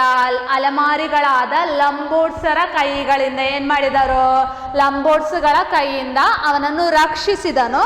ಆದ ಕಾರಣ ರಕ್ಷಿಸಿದ ಕಾರಣ ಈ ಪೋಪ್ ಲಿಯೋ ಏನ್ ಮಾಡಿದ? ಅವನಿಗೆ ಪವಿತ್ರ ರೋಮ್ ಸಾಮ್ರಾಜ್ಯದ ಚಕ್ರವರ್ತಿಯಾಗಿ ಕಿರೀಟಧಾರಣೆ ಕೊಟ್ಟನು ಅಂತ ಹೇಳಲ್ಪಡೋದು. ಆದ ಕಾರಣ ಯಾವುದು ಈ ಪಾಶ್ಚಾತ್ಯ ರೋಮ್ ಸಾಮ್ರಾಜ್ಯವು ಪವಿತ್ರ ರೋಮ್ ಸಾಮ್ರಾಜ್ಯ ಎಂಬ ಹೆಸರಿನಲ್ಲಿ ಕರೆಯಲ್ಪಟ್ಟಿತ್ತು ಅಂತ ಹೇಳುದು. ಅರ್ಧದಲ್ಲ. ಅನಂತರ ಇವನ ವಿಶೇಷತೆ ಅಲ್ಲಿ ಹೇಳುವುದಾದ್ರೆ ಶಾಲಮೇನ್ ಒಂದು ಸಾಮರ್ಥ್ಯವಿರುವ ಒಂದು ಯುದ್ಧ ವೀರನು, ಅನಂತರ ಸಾಮರ್ಥ್ಯ ಇರುವ ಒಂದು ಆಡಳಿತ ಅಧಿಕಾರಿಯೂ ಕೂಡ ಆಗಿದ್ದನು. ಯಾರು? ಶಾಲಮಿನ್ ಹೇಳುವನು ಸಾಮರ್ಥ್ಯವಿರುವ ಒಂದು ವೀರನು, ಸಾಮರ್ಥ್ಯವುಳ್ಳ ಒಂದು ಅಧಿಕಾರಿ ಕೂಡ ಆಗಿದ್ದನು. ಅನಂತರ ಪಶ್ಚಿಮ ಯುರೋಪಿನ ಹೆಚ್ಚಿನ ದೇಶಗಳನ್ನು ಆತನು ತನ್ನ ಅಧಿಕಾರಕ್ಕೆ ತಂದನು. ಯಾರು? ಶಾಲಮಿನ್ ಪಶ್ಚಿಮ ಯುರೋಪಿನ ಹೆಚ್ಚಿನ ದೇಶಗಳನ್ನು ಅವನು ತನ್ನ ಅಧಿಕಾರಕ್ಕೆ ತಂದನು. ಅನಂತರ ರಾಜಕೀಯ ಒಪ್ಪಂದಗಳ ಮೂಲಕ, ಅನಂತರ ವೈವಾಹಿಕ ಸಂಬಂಧಗಳ ಮೂಲಕ ಅವನು ತನ್ನ ಸಾಮ್ರಾಜ್ಯವನ್ನು ಏನು ಮಾಡಿದ? ವಿಸ್ತರಿಸಿದನು. ಅದರ ಹೇಳಿದ್ರೆ ರಾಜಕೀಯ ಒಪ್ಪಂದಗಳ ಮೂಲಕ, ಅನಂತರ ಏನೋ ವೈವಾಹಿಕ ಸಂಬಂಧಗಳ ಮೂಲಕ ಅವನು ತನ್ನ ಸಾಮ್ರಾಜ್ಯವನ್ನು ವಿಸ್ತಾರಗೊಳಿಸಿದನು. ಅನಂತರ ಸಾಮ್ರಾಜ್ಯದಲ್ಲಿ ಕೇಂದ್ರೀಕೃತ ಆಡಳಿತ ವ್ಯವಸ್ಥೆಯನ್ನು ಕೂಡ ಜಾರಿಗೆಗೊಳಿಸಿದನು. ಒಂದು ಕೇಂದ್ರಾಡಳಿತ ಅಧಿಕಾರವನ್ನು ಕೂಡ ಯಾರು? ಶಾಲಮಿನ್ ಜಾರಿಗೆ ತಂದನು. ಅನಂತರ ಪ್ರಾದೇಶಿಕ ಆಡಳಿತ ಕೇಂದ್ರಗಳನ್ನು ಕೌಂಟಿ ಎಂಬ ಹೆಸರಿನ ಉದ್ಯೋಗಿಗಳಿಗೆ ವಹಿಸಿಕೊಂಡನು. ಹೇಳಿದ್ರೆ ಪ್ರಾದೇಶಿಕ ಆಡಳಿತವನ್ನು, ಪ್ರದೇಶದಲ್ಲಿ ಇರುವ ಒಂದು ಆಡಳಿತವನ್ನು ಕೌಂಡಿಗಳು, ಇದನ್ನು ನೆನಪಿನಲ್ಲಿ ಇಟ್ಟುಕೊಳ್ಬೇಕು. ಕೌಂಡಿಗಳಿಗೆ ಅಲ್ಲಿ ಪ್ರಾದೇಶಿಕ ಯಾವುದು ಆಡಳಿತವನ್ನು ಕೌಂಡಿಗಳು ಎಂಬ ಹೆಸರಿನ ಉದ್ಯೋಗಿಗಳಿಗೆ ವಹಿಸಿಕೊಟ್ಟನು. ಅನಂತರ ಕೌಂಡಿಗಳ ಕಾರ್ಯಗಳನ್ನು ನಿರೀಕ್ಷೆಗೋಸ್ಕರ ಪರಿಶೋಧಿಸಲು ಯಾವುದು ಮಿಸಿ ಡೊಮಿನಿಸಿ ಎಂಬ ಒಂದು ರಹಸ್ಯ ವಿಭಾಗದ ಅವರನ್ನು ನೇಮಿಸಿದನು. ಹೇಳಿದ್ರೆ ಕೌಂಡಿಗಳ ಕಾರ್ಯಗಳನ್ನು ಸರಿಯಾಗಿ ಪರಿಶೋಧಿಸಲಿಕ್ಕೋಸ್ಕರ ಮಿಸಿ ಡೊಮಿನಿಸಿ ಎಂಬ ರಹಸ್ಯ ವಿಭಾಗದವರನ್ನು ಕೂಡ ನೇಮಿಸಿದರು. ಇದೆಲ್ಲ ಇದಿಷ್ಟು ಇಂಪಾರ್ಟೆಂಟ್, ನೆನಪಿಟ್ಟುಕೊಳ್ಬೇಕು. ಕೌಂಡಿ ಮತ್ತೆ ಮಿಸಿ ಡೊಮಿನಿಸಿ ಪ್ರಶ್ನೆ ಕೇಳ್ತಾರೆ. ಕೌಂಡಿಗಳು ಹೇಳಿದ್ರೆ ಏನಂತ ಹೇಳಿದ್ರೆ ಶಾಲಮಿನ್ನ ಕಾಲಘಟ್ಟದಲ್ಲಿ, ಶಾಲಮಿನ್ ಚಕ್ರವರ್ತಿಯ ಕಾಲಘಟ್ಟದಲ್ಲಿ ಅವರ ಪ್ರಾದೇಶಿಕ ಆಡಳಿತವನ್ನು ಯಾವುದು ಕೌಂಡಿಗಳು ಎಂಬ ಹೆಸರಿನ ಉದ್ಯೋಗಿಗಳಿಗೆ ವಹಿಸಿಕೊಟ್ಟ ಅವರನ್ನು ಕೌಂಡಿಗಳು ಎಂಬ ಹೆಸರಿನಲ್ಲಿ ಕರೆಯಲ್ಪಟ್ಟರು ಅಂತ ಹೇಳಬೇಕು. ಅನಂತರ ಮಿಸಿ ಡೊಮಿನಿಸ್ ಹೇಳಿದ್ರೆ ಕೌಂಡಿಗಳ ಕಾರ್ಯಗಳನ್ನು ಪರಿಶೋಧಿಸಲು ಒಂದು ರಹಸ್ಯ ವಿಭಾಗವನ್ನು ನೇಮಿಸಿದನು. ಅವರನ್ನು ಮಿಸಿ ಡೊಮಿನಿಸಿ ಎಂಬ ಹೆಸರಿನಲ್ಲಿ ಕೂಡ ಕರೆಯಲ್ಪಡ್ತವೆ ಎಂದು. ಮತ್ತೆ ಬಡವರಿಗಾಗಿ ಇವನೇನು ಬರ ಪರಿಹಾರ ನಿಧಿಗಳನ್ನು ಕೂಡ ಆರಂಭಿಸಿದನು. ಅನಂತರ ಶಾಲಮಿನ್ನ ನೇತೃತ್ವದಲ್ಲಿ ಏನು ಅನೇಕ ಶೈಕ್ಷಣಿಕ ಕೇಂದ್ರಗಳನ್ನು ಕೂಡ ಆರಂಭಿಸಲಾಯಿತು. ಆಗ ಈ ಮೂಲಕ ಏನುಂಟಾಯಿತು? ಅಲ್ಲಿಯ ಜನರಿಗೆ ವೈಜ್ಞಾನಿಕ ಪುನರುಜ್ಜೀವಿ ಉಂಟಾಯಿತು. ಏನಂಟಾಯಿತು? ವೈಜ್ಞಾನಿಕ ಪುನರುಜ್ಜೀವಿ ಜೀವನ ಉಂಟಾಯಿತು. ಅದನ್ನು ಕರೋಲಿಜಿಯನ್ ನವೋತ್ಥಾನ ಎಂಬ ಹೆಸರಿನಲ್ಲಿ ಕರೆಯಲ್ಪಟ್ಟಿತು. ಇದೆಲ್ಲ ಶಾಲಮಿನ್ನ ನೇತೃತ್ವದಲ್ಲಿ ಅನೇಕ ಶೈಕ್ಷಣಿಕ ಕೇಂದ್ರಗಳು ಆರಂಭವಾಯಿತು. ಆಗ ಆ ಮೂಲಕ ಉಂಟಾದ ವೈಜ್ಞಾನಿಕ ಪುನರುಜ್ಜೀವನ ಯಾವುದು? ಕರೋಲಿಜಿಯನ್ ನವೋತ್ಥಾನ ಎಂಬ ಹೆಸರಿನಲ್ಲಿ ಕೂಡ ಕರೆಯಲ್ಪಟ್ಟವು. ಅನಂತರ ಶಾಲಮಿನ್ನ ಮರಣಾನಂತರ ಈ ಪವಿತ್ರ ರೋಮ್ ಸಾಮ್ರಾಜ್ಯ ಕೂಡ ಶಿಥಿಲಗೊಂಡಿತು ಅಂತ ಹೇಳುದು. ಅರ್ಥ ಆಯ್ತಲ್ಲ? ಪವಿತ್ರ ರೋಮ್ ಸಾಮ್ರಾಜ್ಯ ಅರ್ಥ ಆಯ್ತಲ್ಲ ಹೇಳಿದ್ರೆ ಯಾವುದು ಪವಿತ್ರ ರೋಮ್ ಹೇಳಿದ್ರೆ ಪಾಶ್ಚಾತ್ಯ ರೋಮ್ ಸಾಮ್ರಾಜ್ಯದ ರಾಜಧಾನಿಯಾಗಿತ್ತು ರೋಮ್. ಆಗ ವಿದೇಶಿಯರ ಆಕ್ರಮಣದಿಂದ ಇದೇನಾಯಿತು? ಪತನವಾಯಿತು. ಅನಂತರ ಅಲೆಮಾರಿಗಳು, ರೋಮ್ನ ಸಾಮ್ರಾಜ್ಯ ಭಾಗವಾಗಿದ್ದ ಅಲೆಮಾರಿಗಳು ಯಾವುದು ರೋಮ್ ಸಾಮ್ರಾಜ್ಯದ ಪ್ರದೇಶಗಳನ್ನು ವಶಪಡಿಸಿದರು. ಇದರಲ್ಲಿ ಪ್ರಮುಖವಾದ ವಿಭಾಗವಾಗಿದ್ರು ಯಾರು? ಫ್ರಾಂಕ್ಗಳು. ಈ ಫ್ರಾಂಕಿಶ್ ಸಾಮ್ರಾಜ್ಯವನ್ನು ಸ್ಥಾಪಿಸಿದ್ದು ಫ್ರಾಂಕುಗಳಾಗಿದೆ. ಆಗ ಈ ಫ್ರಾಂಕಿಶ್ ಸಾಮ್ರಾಜ್ಯದಲ್ಲಿ ಪ್ರಮುಖವಾದ ರಾಜನಾಗಿದ್ದನು ಯಾರು? ಶಾಲಮಿನ್ ಆಗಿದ್ದನು. ಶಾಲಮಿನ್ನ ಹೇಳಿದ್ರೆ ಕರೋಲಿಜಿಯನ್ ವಂಶಕ್ಕೆ ಸೇರಿದವನಾಗಿದ್ದನು ಯಾರು? ಶಾಲಮಿನ್. ಆನಂತರ ವಂಶದವನಾಗಿದ್ದನು ಇವನು.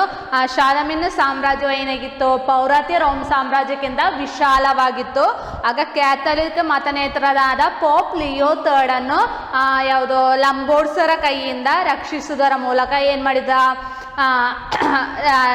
ಆಕ್ರಮಣದಿಂದ ರಕ್ಷಿಸಿದ ಕಾರಣ ಪೋಪ್ಲಿಯನು ಅದಕ್ಕೆ ಪ್ರತಿಫಲವಾಗಿ ಅವನಿಗೆ ಯಾವುದು ಪವಿತ್ರ ರೋಮ್ ಸಾಮ್ರಾಜ್ಯ ಎಂಬ ಚಕ್ರವರ್ತಿಯ ಕಿರೀಟಧಾರಣೆಯನ್ನು ನೀಡಿದನು. ಅನಂತರ ಶಾಲಮೀನು ಏನಾಗಿದ್ದನು, ಸಾಮರ್ಥ್ಯವಿರುವ ಯುದ್ಧವೀರನು, ಅನಂತರ ಸಾಮರ್ಥ್ಯವುಳ್ಳ ಆಡಳಿತ ಅಧಿಕಾರಿಯ ಕೂಡ ಆಗಿದ್ದನು.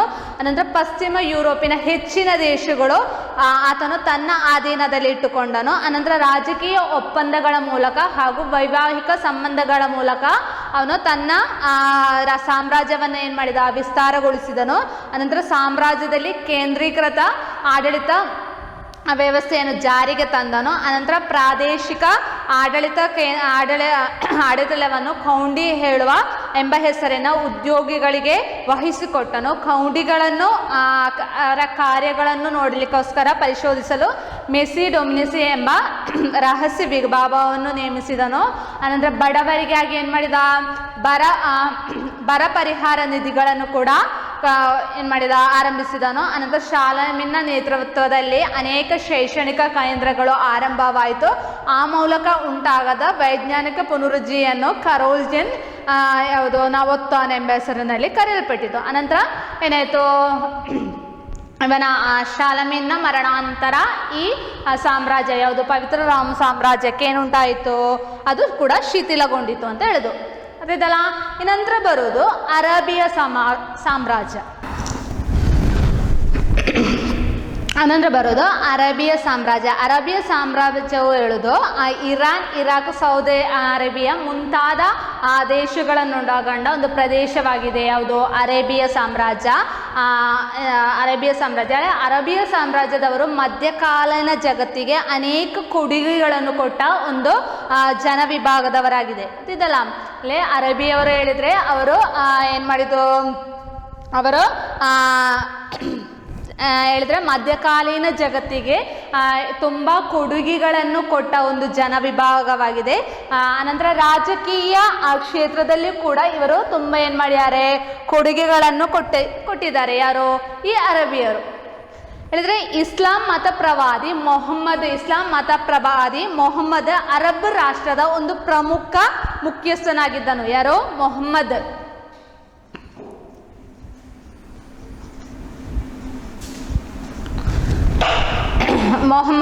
ಹೇಳಿದ್ರೆ ಇಸ್ಲಾಂ ಮತ ಪ್ರವಾದಿ ಮೊಹಮ್ಮದ್ ಅರಬ್ ರಾಷ್ಟ್ರದ ಮುಖ್ಯಸ್ಥನಾಗಿದ್ದನು. CE 632ರಲ್ಲಿ ಇವನ ಮರಣಾನಂತರ ಖಲೀಫರು ಯಾರು, ಇವನ ಮೊಹಮ್ಮದಿನ ಮರಣಾನಂತರ ಯಾರು, ಖಲೀಫಾ ಎಂಬ ವಂಶದವರು ಯಾರು ಅರೇಬಿಯಾದಲ್ಲಿ ಆಡಳಿತ ನಡೆಸಿದರು. ಗೊತ್ತಾಯ್ತಲ್ಲ. ಮೊದಲು ಯಾರು, ಮೊಹಮ್ಮದ್ ಅರೇಬಿಯಾ ಸಾಮ್ರಾಜ್ಯದ ಪ್ರಮುಖನಾಗಿದ್ದನು. ಇವನ ಮರಣಾನಂತರ ಖಲೀಫರು ಏನು ಮಾಡಿದರು, ಅರೇಬಿಯಾ ಸಾಮ್ರಾಜ್ಯದಲ್ಲಿ ಆಡಳಿತವನ್ನು ಶುರು ಮಾಡಿದರು. ಅನಂತರ ಇವರು ಹೇಳಿದರೆ ಇವರ ಕಾಲಘಟ್ಟದಲ್ಲಿ ಏಷ್ಯನ್ ಮೈನರ್ ಇಂದ ಶುರುವಾಗಿ ಅರಬ್ಬಿ ಸಮುದ್ರದವರೆಗಿನ ವಿಶಾಲ ಪ್ರದೇಶ ಯಾರ್ದಾಗಿತ್ತು, ಅರೇಬಿಯಾ ಸಾಮ್ರಾಜ್ಯದ ಭಾಗವಾಗಿತ್ತು. ಅನಂತರ ಇವರ ರಾಜಧಾನಿಯಾಗಿತ್ತು ಯಾವುದು, ಖಲೀಫರ ರಾಜಧಾನಿಯಾಗಿತ್ತು ಮದೀನಾ. ಖಲೀಫರ ರಾಜಧಾನಿಯಾಗಿತ್ತು ಮದೀನಾ.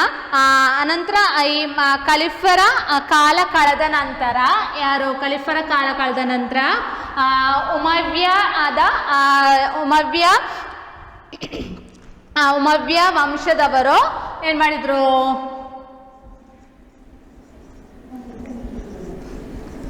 ಉಮವ್ಯ ವಂಶದವರು ಖಲೀಫರ ಕಾಲ ಕಳೆದ ನಂತರ ಉಮವ್ಯ ವಂಶದವರು ಏನು ಮಾಡಿದರು, ಅರೇಬಿಯಾನ ಆಡಲಿಕ್ಕೆ ಶುರು ಮಾಡಿದ್ರು. ಅನಂತರ ಇವರು ಹೇಳಿದರೆ ಈ ಕಾಲಘಟ್ಟ ಯಾರ ಕಾಲಘಟ್ಟದಲ್ಲಿ, ಉಮವ್ಯ ವಂಶದವರ ಕಾಲಘಟ್ಟದಲ್ಲಿ ಇವರು ಏನು ಮಾಡಿದ್ರು, ಚಿನ್ನದ ನಾಣ್ಯವಾದ ದಿರಂ,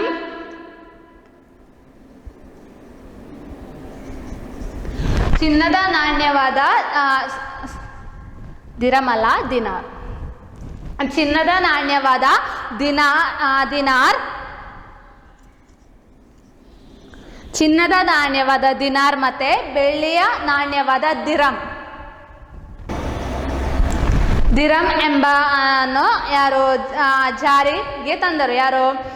ಉಮವ್ಯ ವಂಶದವರು. ಹೇಳಿದ್ರೆ ಉಮವ್ಯ ವಂಶದವರು ಚಿನ್ನದ ನಾಣ್ಯವಾದ ದಿನಾರ್ ಮತ್ತು ಬೆಳ್ಳಿಯ ನಾಣ್ಯವಾದ ದಿರಮನ್ನು ಯಾರಿಗೆ ಜಾರಿಗೆ ತಂದರು. ಅನಂತರ ಇವರ ರಾಜಧಾನಿಯಾಗಿತ್ತು ಡಮಸ್ಕಸ್. ಡಮಸ್ಕಸ್ ಯಾರ ರಾಜಧಾನಿಯಾಗಿತ್ತು? ಉಮವ್ಯ ವಂಶದವರ ರಾಜಧಾನಿಯಾಗಿತ್ತು. ಅನಂತರ ಉಮವ್ಯ ವಂಶ ನಂತರ ಬಂದವರಾಯಿತು ಅಬ್ಬಾಸಿಯ ಡೈನಸಿಯವರು. ಅಬ್ಬಾಸಿಯ ಡೈನಸಿಯವರು ಯಾರು? ಈ ಮೊದಲು ಯಾರು ಆಡ್ತಾ ಇದ್ದದ್ದು? ಮೊಹಮ್ಮದ್ ಯಾವುದು ಅರಬಿಯ ಸಾಮ್ರಾಜ್ಯವನ್ನು ಪ್ರಮುಖನಾಗಿದ್ದದು. ಇವನ ಮರಣಾನಂತರ ಖಲೀಫರು ಇಲ್ಲಿಗೆ ಅರಬಿಯ ಸಾಮ್ರಾಜ್ಯವನ್ನು ಆಡಲಿಕ್ಕೆ ಶುರು ಮಾಡಿದ. ಅವರ ರಾಜಧಾನಿಯಾಗಿತ್ತು ಮದೀನಾ. ಅನಂತರ ಖಲೀಫರ ನಂತರ ಉಮವ್ಯ ವಂಶದವರು ಆಡಲಿಕ್ಕೆ ಶುರು ಮಾಡಿದ. ಅವರ ರಾಜಧಾನಿಯಾಗಿತ್ತು ಡಮಸ್ಕಸ್. ಅನಂತರ ಇವರು ಚಿನ್ನದ ನಾಣ್ಯವಾದ ದಿನಾರ್, ಅನಂತರ ಬೆಳ್ಳಿಯ ನಾಣ್ಯವಾದ ದಿರಮನ್ನು ಜಾರಿಗೆಗೊಳಿಸಿದರು. ಅನಂತರ ಅವರ ನಂತರ ಉಮವ್ಯ ವಂಶದವರ ನಂತರ ಅಬ್ಬಾಸಿಯದವರು ಏನೋ ಇದರ ಯಾವುದು ನಮ್ಮ ಅರಬಿಯ ಸಾಮ್ರಾಜ್ಯವನ್ನು ಆಡಲಿಕ್ಕೆ ಶುರು ಮಾಡಿದ್ರು. ಅವರ ರಾಜಧಾನಿಯಾಗಿತ್ತು ಬಗ್ದಾದ್.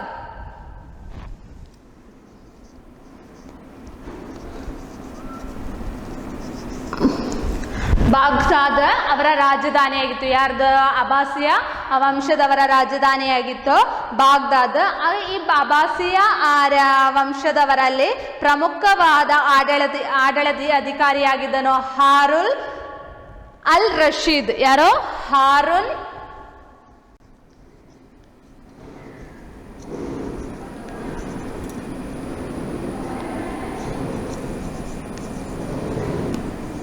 ರಶೀದ್. ಹಾರುನ್ ಅಲ್ ರಶೀದ್ ಯಾರಾಗಿದ್ದ? ಈ ಅಬ್ಬಾಸಿಯ ವಂಶದ ಪ್ರಮುಖ ಅಧಿಕಾರಿಯಾಗಿದ್ದನು ಹಾರುನ್ ಅಲ್ ರಶೀದ್. ಇವನು ಹೇಳಿದ್ರೆ ಈ ಅಲ್ ರಶೀದ್ ಚಕ್ರವರ್ತಿಯು ಪ್ರಜೆಗಳ ಕ್ಷೇಮ ದಲ್ಲಿ ಆಸಕ್ತಿ ಹೊಂದಿದ ರಾಜನಾಗಿದ್ದನು. ಯಾರು? ಈ ಹಾರುನ್ ರಶೀದ್ ಎಂಬ ಚಕ್ರವರ್ತಿಯು ಪ್ರಜೆಗಳ ಕ್ಷೇಮದಲ್ಲಿ ಆಸಕ್ತಿ ಹೊಂದಿದ ಆಡಳಿತಾಧಿಕಾರಿಯಾಗಿದ್ದನು. ಅನೇಕ ಕ್ಷೇಮ ಯೋಜನೆಗಳನ್ನು ಜಾರಿಗೆ ತಂದ ಚಕ್ರವರ್ತಿಯಾಗಿದ್ದನು ಹಾರುನ್ ಅಲ್ ರಶೀದ್.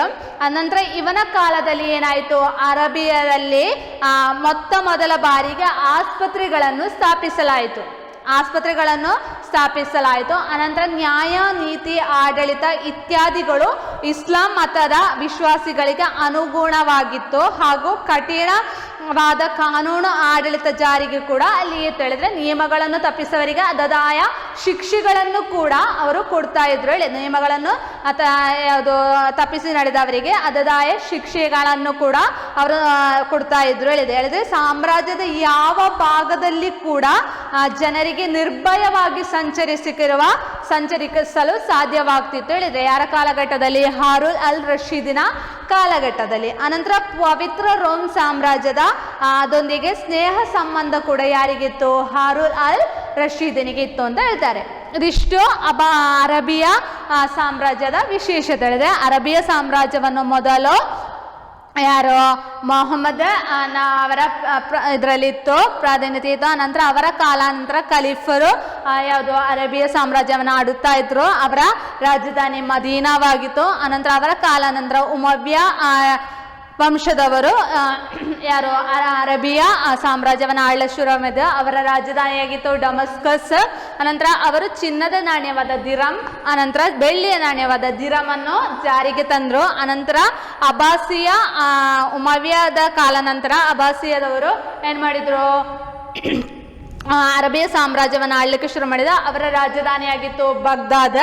ಅನಂತರ ಅವರ ಪ್ರಮುಖವಾದ ಚಕ್ರವರ್ತಿಯಾಗಿದ್ದನು ಹಾರುನ್ ಅಲ್ ರಶೀದ್. ಇವನು ಪ್ರಜಾಕ್ಷೇಮಕ್ಕೆ ಆಸಕ್ತಿ ಹೊಂದಿದ ರಾಜನಾಗಿದ್ದನು. ಅನಂತರ ಅನೇಕ ಕ್ಷೇಮ ಯೋಜನೆಗಳನ್ನು ಕೂಡ ಜಾರಿಗೆಗೊಳಿಸಿದನು. ಅವರ ಕಾಲಘಟ್ಟದಲ್ಲಿ ಪ್ರಥಮ ಬಾರಿಗೆ ಆಸ್ಪತ್ರೆಯನ್ನು ಸ್ಥಾಪಿಸಿದ ಒಬ್ಬ ಯಾವುದೋ ಕಾಲಘಟ್ಟದ ಆಸ್ಪತ್ರೆಯನ್ನು ಸ್ಥಾಪಿಸಲಾಗಿತ್ತು. ಅನಂತರ ನ್ಯಾಯ, ನೀತಿ, ಆಡಳಿತ ಇತ್ಯಾದಿಗಳನ್ನು ಇಸ್ಲಾಂ ಮತದ ವಿಶ್ವಾಸಿಗಳಿಗಾಗಿ ಅನುಗುಣವಾಗಿತ್ತು ಹಾಗೂ ಕಠಿಣವಾಗಿ ಕಾನೂನು ಆಡಳಿತ ಜಾರಿಗೆ ಕೂಡ ಇತ್ತು. ಅನಂತರ ಸಾಮ್ರಾಜ್ಯದಲ್ಲಿ ಯಾವ ಭಾಗವಾಗಿ ಸ್ವತಂತ್ರವಾಗಿ ಸಂಚರಿಸಲು ಯಾರಿಗೆ ಇಲ್ಲಿಯ ಜನರಿಗೆ ಅವಕಾಶವಿತ್ತು ಅಂತ ಹೇಳುದು. ಅನಂತರ ಪವಿತ್ರ ರೋಮ್ ಸಾಮ್ರಾಜ್ಯದೊಂದಿಗೆ ಒಂದು ಸ್ನೇಹ ಸಂಬಂಧ ಯಾರಿಗಿತ್ತು? ಹಾರೂನ್ ಅಲ್ ರಶೀದ್ಗೆ ಇತ್ತು ಅಂತ ಹೇಳಿದ್ರು. ಎಷ್ಟು ಅರ್ಥ ಆಯ್ತಲ್ಲ ಅರಬಿಯ ಸಾಮ್ರಾಜ್ಯದು. ಇನ್ನಂದ್ರೆ ಬರೋದು ಆಟೋಮನ್ ಸಾಮ್ರಾಜ್ಯ. ನಾವು ಮೊದಲೇ ತಿಳಿದುಕೊಂಡೇವೆ ಏನು, ಪೌರಾತ್ಯ ರೋಮ್ ಸಾಮ್ರಾಜ್ಯಕ್ಕೆ ಪತನಕ್ಕೆ ಕಾರಣಗಳು ಯಾವುವು?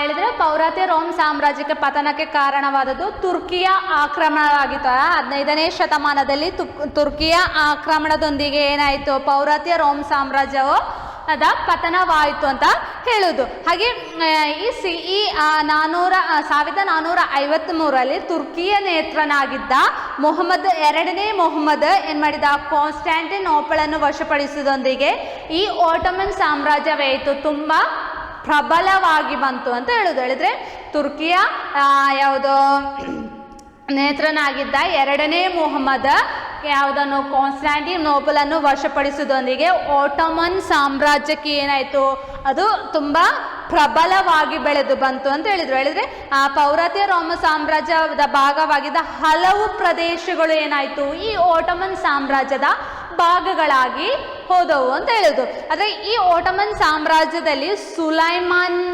ಕಾಲಘಟ್ಟದಲ್ಲಿ ಸುಲೈಮಾನ ಆ ಕಾಲಘಟ್ಟದಲ್ಲಿ ಒಂದು ಪ್ರಮುಖ ಚಕ್ರವರ್ತಿಯಾಗಿದ್ದನು. ಆಗ ಇವನ ಕಾಲಘಟ್ಟದಲ್ಲಿ ಏನಾಯಿತು, ಇದು ಅತ್ಯಂತ ಬಲಿಷ್ಠವಾಯಿತು, ಅತ್ಯಂತ ಹೆಚ್ಚು ಬಲಿಷ್ಠವಾಯಿತು ಅಂತ ಹೇಳಿದ್ರು. ಯಾವುದು? ಈ ಆಟೋಮನ್ ಸಾಮ್ರಾಜ್ಯ. ಆಗ ಈ ಸುಲೈಮಾನಿಗೆ ಅಲ್ ಕುನಾನಿ ಎಂಬ ಹೆಸರಿನಲ್ಲಿ ಕೂಡ ಕರೀತಿದ್ದರು. ಯಾರನ್ನು? ಸುಲೈಮಾನನ್ನು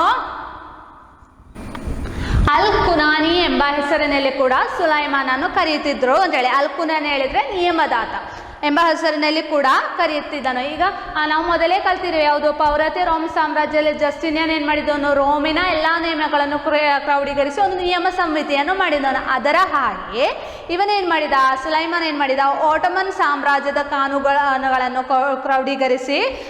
ಕ್ರೌಢೀಕರಿಸಿದನು. ಅನಂತರ ಸಾಮ್ರಾಜ್ಯದ ಕೇಂದ್ರೀಕೃತ ಆಡಳಿತಗಳನ್ನು ಕೂಡ ನೇತೃತ್ವವನ್ನು ನೀಡಿದನು ಅಂತ ಹೇಳುದು. ಈ ಕಾಲಘಟ್ಟದಲ್ಲಿ ಯುರೋಪಿನ ಹಲವು ಪ್ರದೇಶಗಳು ಏನಾಯಿತು, ಆಟೋಮನ್ ಸಾಮ್ರಾಜ್ಯದ ಭಾಗವಾಯಿತು ಅಂತ ಹೇಳುದು. ಇದೆಲ್ಲ ಹೇಳಿದ್ರೆ CE 1453 ತುರ್ಕಿಯ ನೇತೃತ್ವದ ಎರಡನೇ ಮೊಹಮ್ಮದ್ ಕಾನ್ಸ್ಟಾಂಟಿನೋಪಲ್ ಅನ್ನು ವಶಪಡಿಸಿದ ಮೂಲಕ ಆಟೋಮನ್ ಸಾಮ್ರಾಜ್ಯವು ತುಂಬ ಪ್ರಬಲವಾಯಿತು. ಅನಂತರ ಪೌರಾತ್ಯ ರೋಮ್ ಸಾಮ್ರಾಜ್ಯದ ಸಾಮ್ರಾಜ್ಯದ ಭಾಗವಾಗಿದ್ದ ಹಲವು ಪ್ರದೇಶಗಳು ಆಟೋಮನ್ ಸಾಮ್ರಾಜ್ಯದ ಭಾಗವಾದವು. ಅನಂತರ ಆಟೋಮನ್ ಸಾಮ್ರಾಜ್ಯ ಪ್ರಮುಖ ಯಾವುದು ಚಕ್ರವರ್ತಿಯಾಗಿದ್ದನು ಸುಲೈಮಾನಿ. ಅವನು ಬಂದ ನಂತರ ಏನಾಯಿತು, ಈ ಆಟೋಮನ್ ಸಾಮ್ರಾಜ್ಯ ತುಂಬ ಬಲಿಷ್ಠವಾಯಿತು. ಅನಂತರ ಸುಲೈಮಾನನ್ನು ಅಲ್ ಕುನಾನಿ ಎಂಬ ಹೆಸರಿನಲ್ಲಿ ಕೂಡ ಕರೆಯುತ್ತಿದ್ದರು. ಅನಂತರ ಇವನೇನ್ ಮಾಡಿದ, ಆಟೋಮನ್ ಸಾಮ್ರಾಜ್ಯಗಳನ್ನೆಲ್ಲ ಎಲ್ಲವನ್ನು ಕ್ರೌಢೀಕರಿಸಿದನು. ಅನಂತರ ಸಾಮ್ರಾಜ್ಯವನ್ನು ಅಲ್ಲಿ ಕೇಂದ್ರಿತ ಆಡಳಿತವನ್ನು ನೀಡಿದನು. ಆ ಕಾಲದ ಯುರೋಪಿನ ಹಲವು ರಾಜ್ಯಗಳು ಯಾವುದು ಆಟೋಮನ್ ಸಾಮ್ರಾಜ್ಯದ ಭಾಗಗಳನ್ನಾಗಿ ಮಾಡಿತು ಅಂತ ಹೇಳುದು. ಅನಂತರ ಈ ಒಂದನೇ ಜಾಗತಿಕ ಯುದ್ಧದ ನಂತರ ಏನಾಯಿತು, ಒಂದನೇ ಜಾಗತಿಕ ಯುದ್ಧ ನಂತರ ಈ ಆಟೋಮನ್ ಸಾಮ್ರಾಜ್ಯಕ್ಕೆ ಪತನವಾಯಿತು ಅಂತ ಹೇಳುದು. ಇಷ್ಟು ಇದರಲ್ಲಿ ಕಲಿಯಲಿಕ್ಕಿರೋದು. ಅನಂತರ ಬರುವುದು ಮಂಗೋಲಿಯನ್ ಸಾಮ್ರಾಜ್ಯ. ಅನಂತರ ಬರುವುದು ಮಂಗೋಲಿಯನ್ ಸಾಮ್ರಾಜ್ಯ. ಮಂಗೋಲಿಯಾ ಹೇಳಿದ್ರೆ ಮಧ್ಯ ಏಷ್ಯಾದ ರಷ್ಯಾ ಮತ್ತು ಚೈನಾದ ಮಧ್ಯದಲ್ಲಿರುವ ಪ್ರದೇಶವಾಗಿದೆ. ಯಾವುದು? ಮಂಗೋಲಿಯಾ ಎಂಬ ಪ್ರದೇಶವಾಗಿದೆ. ಇಲ್ಲಿ ಹೇಳಿದ್ರೆ ವಿಶಾಲವಾದ ಹುಲ್ಲುಗಾವಲು ಮತ್ತೆ ಮರುಭೂಮಿ ಪರ್ವತಗಳಿಂದ ತುಂಬಿದ ಪ್ರದೇಶವಾಗಿದೆ. ಯಾವುದು? ಮಂಗೋಲಿಯಾ ಎಂಬ ಹೇಳಿದ್ರೆ ಮಂಗೋಲಿಯಾ ಬರುವುದು ಮಧ್ಯ ಏಷ್ಯಾ, ರಷ್ಯಾ ಮತ್ತು ಚೈನಾದ ಮಧ್ಯದಲ್ಲಿ ಬರುವ ಪ್ರದೇಶವಾಗಿದೆ. ಇದು ಹುಲ್ಲುಗಾವಲು ಮರುಭೂಮಿ ಪರ್ವತಗಳಿಂದ ತುಂಬಿದ ಪ್ರದೇಶಗಳಾಗಿತ್ತು. ಇಲ್ಲಿಯ ಏನಾಯಿತು, ಅಲ್ಲಿಯ ಕಾಲಾವಸ್ಥೆ ಹೇಳಿದ್ರೆ ಬೇಸಿಗೆ ಕಾಲದಲ್ಲಿ ಅತ್ಯಂತ ಹೆಚ್ಚು, ಶೈತ್ಯ ಕಾಲದಲ್ಲಿ ಅತ್ಯಂತ ಶೈತ್ಯ ಇತ್ತು ಹೇಳಿದರೆ, ಶೈತ್ಯ ಕಾಲದಲ್ಲಿ ಚಳಿಯು ತುಂಬ ಚಳಿಗಾಲದಲ್ಲಿ ಹೆಚ್ಚು ಚಳಿಯು, ಬೇಸಿಗೆ ಕಾಲದಲ್ಲಿ ಹೆಚ್ಚು ಉಷ್ಣತೆ ಕೂಡ ಇತ್ತು ಅಂತ ಹೇಳಿದರೆ, ಇವರು ಹೇಳಿದ ಅಲೆಮಾರಿಗಳಂತೆ ಗುಡಿಸಲುಗಳಲ್ಲಿ ಇದ್ದು ವಾಸಿಸುವವರಾಗಿದ್ದರು ಯಾರು? ಈ ಮಂಗೋಲಿಯಾದ ಜನರು ಅಂತ ಹೇಳಿದ್ರೆ ಕುದುರೆಯನ್ನೇರಿ ಊರು ಸುತ್ತುತ್ತಿದ್ದ ಮಂಗೋಲಿಯಾದ ಗೋತ್ರ ವರ್ಗವನ್ನು ಏಕೀಕರಿಸಿ ಚೆಂಗಿಸ್ ಖಾನ್ ಮಂಗೋಲಿಯಾ ಸಾಮ್ರಾಜ್ಯವನ್ನು ಸ್ಥಾಪಿಸಿದ ಹೇಳಿದ್ರು. ಚೆಂಗಿಸ್ ಖಾನ್ ಯಾರು ಮಂಗೋಲಿಯಾ ಸಾಮ್ರಾಜ್ಯವನ್ನು ಸ್ಥಾಪಿಸಿದೋ? ಚೆಂಗಿಸ್ ಖಾನ್. ಇದಲ್ಲ, ಮಂಗೋಲಿಯಾ ಸಾಮ್ರಾಜ್ಯವನ್ನು ಸ್ಥಾಪಿಸಿದವನು ಚೆಂಗಿಸ್ ಖಾನ್ ಆಗಿದ್ದಾನೆ. ಆದರೆ ಇದರ ರಾಜಧಾನಿ ಆಗಿತ್ತು ಯಾವುದು? ಕಾರಾಕೋರಂ. ಯಾವುದು ಇದರ ರಾಜಧಾನಿ? ಕಾರಾಕೋರಂ. ಕಾರಾಕೋರಂ ಯಾವುದರ ರಾಜಧಾನಿಯಾಗಿತ್ತು? ಮಂಗೋಲಿಯಾದ ರಾಜಧಾನಿಯಾಗಿತ್ತು. ಅನಂತರ ಇದರ ವಿಶೇಷತೆಗಳು ಏನಂತ ನೋಡುವ. ನಮಗೆ ಹೇಳಿದ್ರೆ ಬಲಿಷ್ಠವಾದ ಅಶ್ವಸೇನೆಗಳು ಮಂಗೋಲಿಯನ್ನರ ಪ್ರಧಾನ ವಿಶೇಷತೆಯಾಗಿತ್ತು. ಇದಲ್ಲ ಯಾವುದು? ಬಲಿಷ್ಠವಾದ ಅಶ್ವಸೇನೆಯು ಮಂಗೋಲಿಯರ ಸೈನ್ಯದ ಪ್ರಮುಖ ವಿಶೇಷತೆಯಾಗಿತ್ತು. ಅನಂತರ ಚೆಂಗಿಸ್ ಖಾನ್ ಏನು ಮಾಡಿದ? ಈ ಸೇನೆಗಳನ್ನು 10 ಗುಣಕಗಳಾಗಿ ಸೈನ್ಯಗಳನ್ನು ಕ್ರಮೀಕರಿಸಿ, ಈ 10 ಗುಣಕಗಳಿಗೆ ಸೈನ್ಯವನ್ನು ಕ್ರಮೀಕರಿಸಿದ ಹೇಳಿದ್ರೆ ಎಲ್ಲರಿಗೆ 10 ಬಗ್ಗೆ ಗೊತ್ತುಂಟಲ್ಲ, 10 10 10 100. ಆಗ ಹಾಗೆ ಮೊದಲಿನ ಒಂದು ಭಾಗದಲ್ಲಿ 10, ಅನಂತರ ಅದರ ಕೆಳಗಿನ ಬರುವ ಸೈನ್ಯ 100, ಅದರ ಕೆಳಗೆ ಬರೋದು 1000. ಹೀಗೆ 10 ಗುಣಕಗಳಾಗಿ ಏನು ಮಾಡಿದ? ಅವನ ಸೈನ್ಯಗಳನ್ನು ಕ್ರಮೀಕರಿಸಿದ್ದನು. ಅನಂತರ ಕುದುರೆಗಳನ್ನು ಬೆನ್ನೇರಿ ಕುಳಿತು ಪ್ರಯೋಗಿಸುವ ಸಾಧ್ಯವಿರುವ ಸಣ್ಣ ಸಣ್ಣ ಪಿರಂಗಿಗಳು ಸೈನ್ಯದ ಪ್ರಮುಖ ಆಕರ್ಷಣೆಯಾಗಿತ್ತು. ಇದಲ್ಲ ಅಲ್ಲದೆ ಕುದುರೆಯ ಮೇಲೆ ಬೆನ್ನೇರಿ ಕುಳಿತುಕೊಂಡು ಪ್ರಯೋಗಿಸುವ ಸಾಧ್ಯವಿರುವ ಒಂದು ಸಣ್ಣ ಸಣ್ಣ ಪೀರಂಗಿಗಳು ಸೈನ್ಯದ ಏನಾಯಿತು? ಪ್ರಮುಖ ಆಕರ್ಷಣೆಯಾಗಿತ್ತು. ಯಾರ್ದು? ಮಂಗೋಲಿಯಾ ಸೈನ್ಯದ ಪ್ರಮುಖ ಆಕರ್ಷಣೆಯಾಗಿತ್ತು. ಅನಂತರ ಸುಸಂಘಟಿತವಾದ ಗುಪ್ತಚಾರ ವಿಭಾಗವು ಕೂಡ ಯಾರಿಗಿತ್ತು? ಚೆಂಗಿಸ್ ಖಾನ್ಗಿತ್ತು ಹೇಳಿ. ಅಲ್ಲಿ ಸುಸಂಘಟಿತವಾದ ಗುಪ್ತಚಾರ ವಿಭಾಗವು ಕೂಡ ಚೆಂಗಿಸ್ ಖಾನ್ಗಿತ್ತು ಅಂತ ಹೇಳ್ತಾರೆ. ಅನಂತರ ಈಗಿನ ಕಾಲಘಟ್ಟದಲ್ಲಿ ನೀವು ದೂರ ದೇಶದಲ್ಲಿರುವ ವಿಚಾರ ವಿನಿಮಯ ಹೇಗೆ ಮಾಡೋದು? ಈಗ ಈ ಕಾಲಘಟ್ಟದಲ್ಲಿ ಏನೆಲ್ಲ ಇದು ಉಂಟಲ್ಲ ವಿಚಾರ ವಿನಿಮಯಗಳು, ಒಂದು ನಾವು ಮೊಬೈಲ್ ಫೋನ್ ಯೂಸ್ ಮಾಡ್ತೇವೆ, ಅನಂತರ ಕಾಗದ ಬರಿತೇವೆ, ಹಾಗೆ ಇಮೇಲ್, ಇದೆಲ್ಲ ಈ ಕಾಲಘಟ್ಟದಲ್ಲಿ ನಾವು ಉಪಯೋಗಿಸುವ ಒಂದು ಇದಾಗಿದೆ. ಆದರೆ ಹಿಂದಿನ ಕಾಲಘಟ್ಟದಲ್ಲಿ ಅಂಥದ್ದೊಂದಿರಲಿಲ್ಲ. ಆದ ಕಾರಣ ಈ ಸಾಮ್ರಾಜ್ಯದಲ್ಲಿ ಭಾಗವಾಗಿದ್ದ ದೂರ ದೇಶದ ಆಡಳಿತ ಕೇಂದ್ರಗಳೊಂದಿಗೆ ಸಂಯೋಜಿಸಲು ಮಂಗೋಲಿಯರನ್ನು ಕಾರ್ಯದರ್ಶಿತೆಯೊಂದಿಗೂಡಿ ಅಂಚೆ ವ್ಯವಸ್ಥೆಯನ್ನು ಜಾರಿಗೊಳಿಸಿದನು ಯಾರು? ಚೆಂಗಿಸ್ ಖಾನ್. ಆಗ ಇದು ಕುದುರೆಗಳನ್ನು ಬಳಸಿಕೊಂಡು ನಡೆಸುತ್ತಿದ್ದ ವಿಚಾರ ವಿನಿಮಯ ವಿಧಾನವಾಗಿತ್ತು. ಇದನ್ನು ಕೊರಿಯರ್ ಎಂಬ ಹೆಸರಿನಲ್ಲಿ ಕರೆಯುತ್ತಿದ್ದರು ಅಂತೇಳಿ ಇದಲ್ಲ. ಅದೇ ಸಾಮ್ರಾಜ್ಯದ ಭಾಗವಾಗಿದ್ದ ದೂರ ದೇಶಗಳಿಂದ ಮಂಗೋಲಿಯರನ್ನು ಕಾರ್ಯದರ್ಶತೆಯೊಂದಿಗೆ ಗೂಡಿ ಅಂಚೆ ವ್ಯವಸ್ಥೆಯನ್ನು ಜಾರಿಗೊಳಿಸಿ ಕುದುರೆಗಳನ್ನು ಬಳಸಿಕೊಂಡು ನಡೆಸುತ್ತಿದ್ದ ಈ ವಿಚಾರ ವಿನಿಮಯವನ್ನು ಕೊರಿಯರ್ ಎಂಬ ಹೆಸರಿನಲ್ಲಿ ಕೂಡ ಕರೆಯುತ್ತಿದೆ. ಇದೊಂದು ಅತ್ಯಂತ ವೇಗವಾದ ವಿಚಾರ ವಿನಿಮಯ ನೀಡುವ ಒಂದು ವಿಧಾನವಾಗಿದೆ ಅಂತೇಳಿ. ಅದೇ ಇದಿಷ್ಟು ಮಂಗೋಲಿಯನ್ ಸಾಮ್ರಾಜ್ಯ ಹೇಳಿದ್ರೆ, ಮಂಗೋಲಿಯಾ ಸಾಮ್ರಾಜ್ಯ ಹೇಳಿದ್ರೆ ಮಧ್ಯ ಏಷ್ಯಾ ಮತ್ತು ರಷ್ಯಾ ಮತ್ತು ಚೈನಾದ ಮಧ್ಯದಲ್ಲಿರುವ ಒಂದು ಪ್ರದೇಶವಾಗಿದೆ. ಯಾವುದು? ಮಂಗೋಲಿಯಾ ಅಂತ ಹೇಳೋದು. ವಿಶಾಲವಾದ ಹುಲ್ಲುಗಾವಲು, ಮರುಭೂಮಿ, ಪರ್ವತ ಇದೆಲ್ಲ ಏನಾಗಿತ್ತು? ತುಂಬಿದ ಒಂದು ಪ್ರದೇಶವಾಗಿತ್ತು. ಇಲ್ಲಿಯ ಹವಾಮಾನ ಹೇಳಿದ್ರೆ ಬೇಸಿಗೆ ಕಾಲದಲ್ಲಿ ಅತ್ಯಂತ ಉಷ್ಣತೆಯು, ಶೈತ್ಯಕಾಲದಲ್ಲಿ ಅತ್ಯಂತ ಶೈತ್ಯವೂ ಕೂಡ ಆಗಿತ್ತು. ಅಂತ ಅಲೆಮಾರಿಗಳದಂತ ಹೇಗೆ ಗುಡಿಸಲುಗಳನ್ನು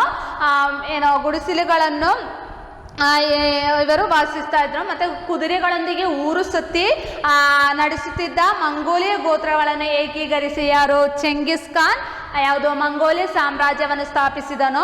ಅಂದರೆ ಇವರ ವಿಶೇಷತೆ ಹೇಳಿದ್ರೆ ಅಶ್ವಸೇನೆಯು ಇವರ ಪ್ರಮುಖ ವಿಶೇಷತೆ ಆಗಿದೆ. ಚೆಂಗಿಸ್ ಖಾನ್ ಇವರ ಸೇನೆಯನ್ನು 10 ಗುಣಕಗಳಾಗಿ ಕ್ರಮೀಕರಿಸಿದನು. ಅನಂತರ ಕುದುರೆಯನ್ನೇರಿ ಕುಳಿತು ಪ್ರಯೋಗಿಸಲಿರುವ ಸಾಧ್ಯವಿರುವ ಪೀರಂಗಿಗಳು ಸೈನ್ಯದ ಏನಾಗಿದೆ ಪ್ರಮುಖ ಆಕರ್ಷಣೆಯಾಗಿದೆ. ಅನಂತರ ಸುಸಂಘಟಿತವಾದ ಗುಪ್ತಚಾರ ವಿಭಾಗವು ಕೂಡ ಯಾರಿಗಿತ್ತು? ಚೆಂಗಿಸ್ ಖಾನಿಗಿತ್ತು ಅಂತ ಹೇಳುದು. ಅನಂತರ ಸಾಮ್ರಾಜ್ಯವಾದ ಭಾಗವಾಗಿದ್ದ ದೂರದೇಶದ ಆಡಳಿತ ಕೇಂದ್ರಗಳಿಗೆ ಸಂಯೋಜಿಸಲು ಮಂಗೋಲಿಯರು ಅನ್ನನ್ನು ಕಾರ್ಯದರ್ಶಿಯೊಂದಿಗೆ ಅಂಚೆ ವ್ಯವಸ್ಥೆಯನ್ನು ಜಾರಿಗೊಳಿಸಿದನು. ಇದನ್ನು ಕೊರಿಯರ್ ಎಂದು ಕರೀತಾರೆ. ಇದು ಅತ್ಯಂತ ವೇಗವಾಗಿತ್ತು. ಇದಿಷ್ಟು ಹೇಳುದು ಮಂಗೋಲಿಯನ್ ಸಾಮ್ರಾಜ್ಯ. ಏನಂದ್ರೆ ನಾವು ನೋಡುವ ಮಾಲಿ ಸಾಮ್ರಾಜ್ಯ. ಅನಂತರ ಬರುವುದು ಮಾಲಿ ಸಾಮ್ರಾಜ್ಯ. ಮಧ್ಯಕಾಲದ ಆಫ್ರಿಕಾದಲ್ಲಿ ಪ್ರಸಿದ್ಧವಾದ ಸಾಮ್ರಾಜ್ಯಗಳಲ್ಲಿ ಒಂದಾಗಿತ್ತು. ಯಾವುದು? ಈ ಮಾಲಿ ಸಾಮ್ರಾಜ್ಯ. ಇದರ ಪ್ರಧಾನವಾದ ಆಡಳಿತ ಕೇಂದ್ರವಾಗಿತ್ತು ಪಶ್ಚಿಮ ಆಫ್ರಿಕಾ ಯಾವುದು? ಮಾಲಿಯ ಪ್ರಧಾನ ಕೇಂದ್ರವಾಗಿತ್ತು. ಅನಂತರ ಪಾಶ್ಚಾತ್ಯ ದೇಶಗಳಲ್ಲಿ ದಾಖಲಿಸಿರುವ ಮನ್ಸನ್ ಮೂಸ ಎಂದು ಕರೆಯಲ್ಪಡುವ ಕಂಕನ್ ಮೂಸ. ಯಾರೋ? ಮನ್ಸನ್ ಮೂಸ ಎಂದು ಕರೆಯಲ್ಪಡುವ ಕಂಕನ್ ಮೂಸ.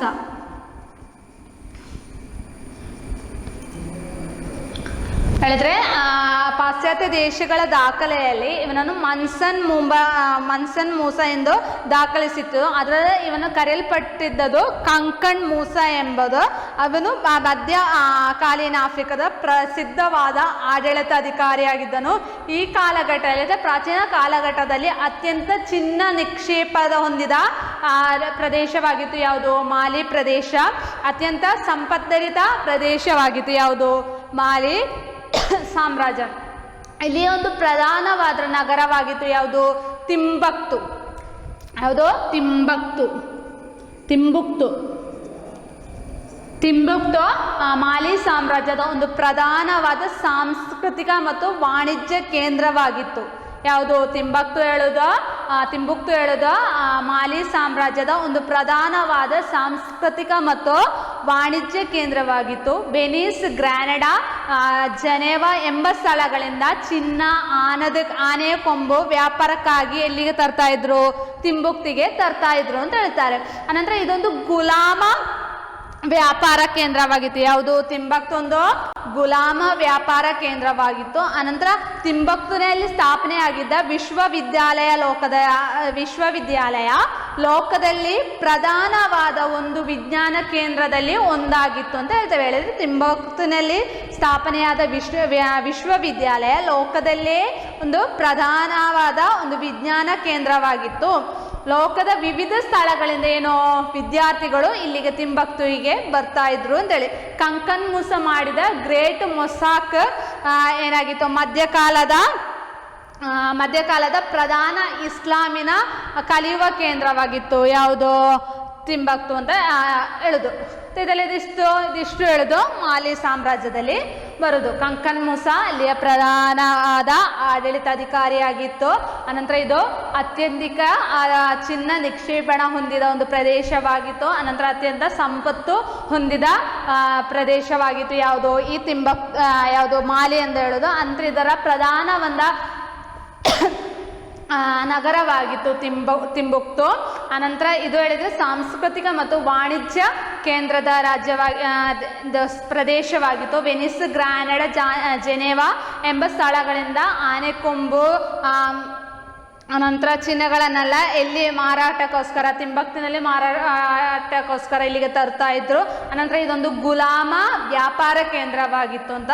ಅನಂತರ ತಿಂಬಕ್ತಿನಲ್ಲಿ ಸ್ಥಾಪನೆಯಾದ ವಿಶ್ವವಿದ್ಯಾಲಯವು ಯಾವುದು? ಲೋಕದಲ್ಲೇ ಪ್ರಧಾನವಾದ ಒಂದು ವಿಜ್ಞಾನ ಕೇಂದ್ರವಾಗಿತ್ತು. ಅನಂತರ ತುಂಬ ವಿದ್ಯಾರ್ಥಿಗಳು ಲೋಕದ ವಿವಿಧ ಎಡೆಗಳಿಂದ ತುಂಬ ವಿದ್ಯಾರ್ಥಿಗಳು ಇಲ್ಲಿಗೆ ಬರ್ತಾ ಇದ್ರು, ತಿಂಬಕ್ತುವಿಗೆ ಬರ್ತಾ ಇದ್ರು.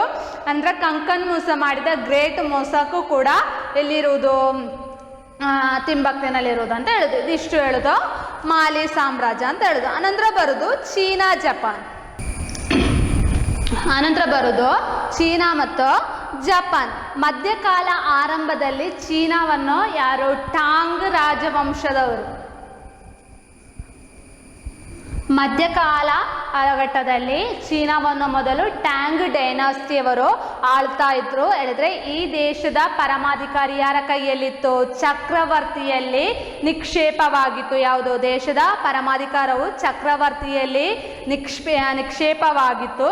ಅನಂತರ ವಿದ್ಯಾಭ್ಯಾಸ, ಯೋಗ್ಯತೆ ಮತ್ತು ಹಿರಿಮೆಗಳನ್ನು ಮಾನದಂಡವಾಗಿ ಸ್ಪರ್ಧಾತ್ಮಕ ಪರೀಕ್ಷೆಯ ಮೂಲಕ ಉದ್ಯೋಗಿಗಳನ್ನು ಆಯ್ಕೆ ಮಾಡ್ತಾ ಇದ್ರು. ಇಲ್ಲಿ ಚೀನಾದಲ್ಲಿ ಅದಿದಲ್ಲ ಹೇಳಿದ್ರೆ ಯಾರು ವಿದ್ಯಾಭ್ಯಾಸ, ಯೋಗ್ಯತೆ ಮತ್ತು ಅವರ ಹಿರಿಮೆಗಳನ್ನು ಮಾನದಂಡವಾಗಿ ಇದ್ದುಕೊಂಡು ಸ್ಪರ್ಧಾತ್ಮಕ ಪರೀಕ್ಷೆಗಳ ಮೂಲಕ ಉದ್ಯೋಗಿಗಳನ್ನು ಆಯ್ಕೆ ಮಾಡ್ತಾ ಇದ್ರು.